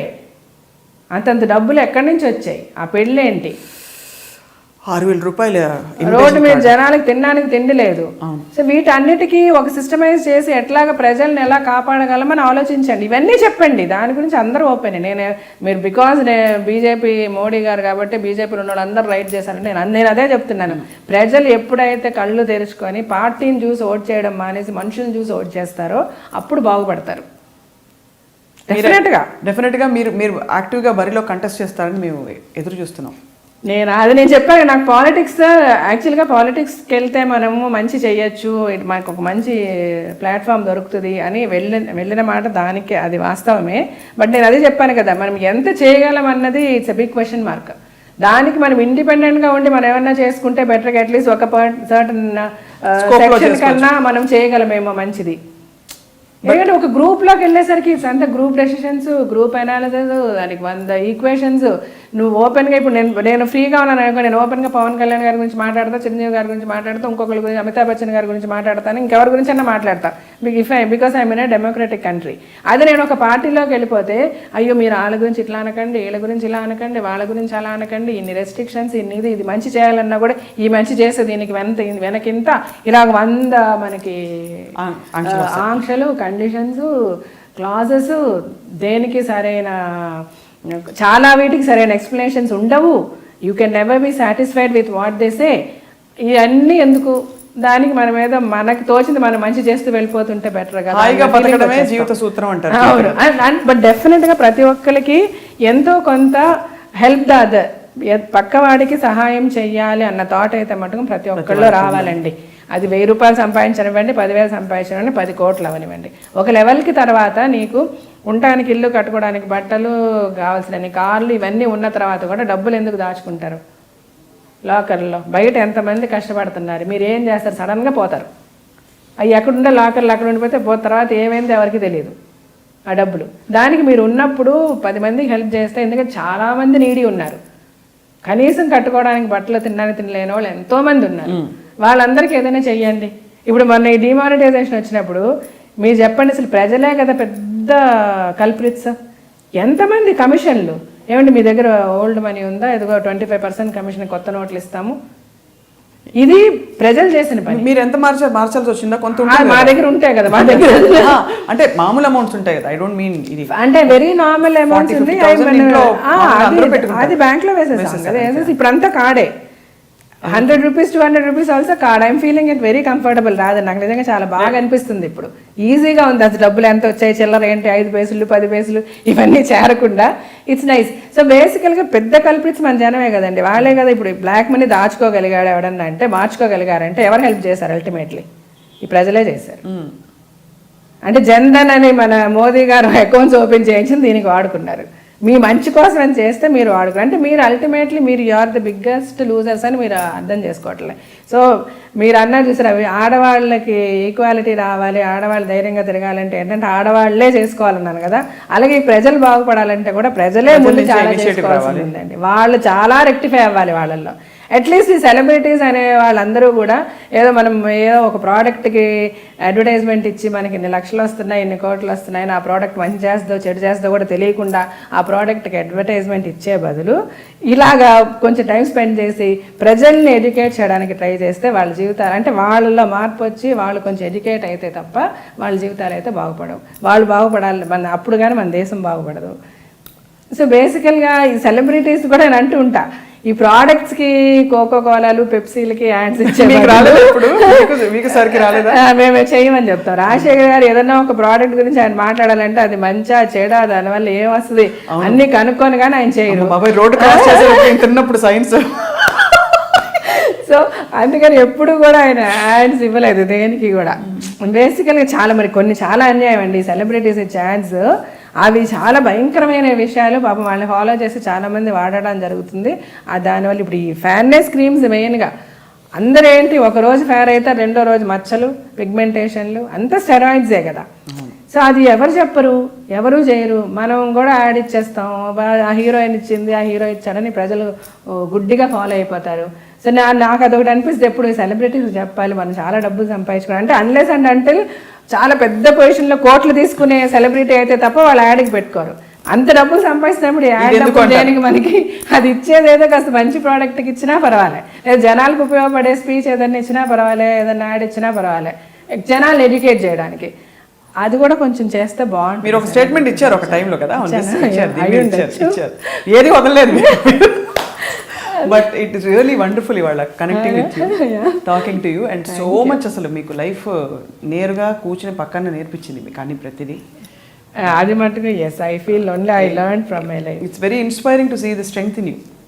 బికాస్ ఐ థింక్ ఇవాళ most women suffer because of insufficiency. వాళ్ళలో వాళ్ళు ఎంత ఉన్నా కూడా వాళ్ళకి ఏదో తక్కువ లోపం అని ఫీల్ అవుతారో మరి ఏమిటో తెలియదు. అందుకే ఇన్సెక్యూరిటీ ఫీల్ అవుతారు మగవాళ్ళ చుట్టూ.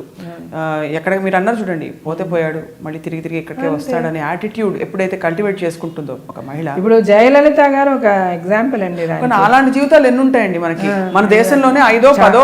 అంటే అట్లీస్ట్ ఉన్న వాళ్ళని మనం ఇన్స్పిరేషన్ గా తీసుకోవడానికి ట్రై చేయాలి కదా. సగటు మిడిల్ క్లాస్ బ్యాండ్ లో ఉన్న వాళ్ళు నలిగిపోతున్నారండి చాలా మంది, because they don't know how to make a decision. Exactly, వాళ్ళకి ధైర్యం లేదు బయటకు రావడానికి. ఏమంటారు వాళ్ళేమంటారు, ఇంకోటి వెళ్తే అసలు ఏంటి మన పరిస్థితి, పోలీసులు ఏంటి, కొంతమందికి ఆర్థికం, కొంతమంది మానసికం అవసరాలు అలా ఉన్నాయి చాలా. ఆడదానికి ఆర్థికంగా కూడా చాలా ప్రాబ్లమ్స్, పాపం మానసికంగా కూడా మీరు అన్నట్టు చాలా కరెక్ట్. దాన్ని ఎలాగ అడ్వాంటేజ్ తీసుకోవాలని ఆలోచించే వాళ్ళు కూడా చాలా మంది, ఎక్కువ మంది. But very very inspiring talking to Jeevitha గారి ఇవాళ. Thank you. ఐ డ్రీమ్లో this is heart to heart. నమస్తే అండి. ఐ డ్రీమ్లో మీరందరూ చూస్తున్నది హార్ట్ టు హార్ట్. ఇంకా ఇలాంటి మంచి ప్రోగ్రామ్స్ ముందు ముందు మీరు చాలా చూడడానికి మీరందరూ please subscribe to I dream.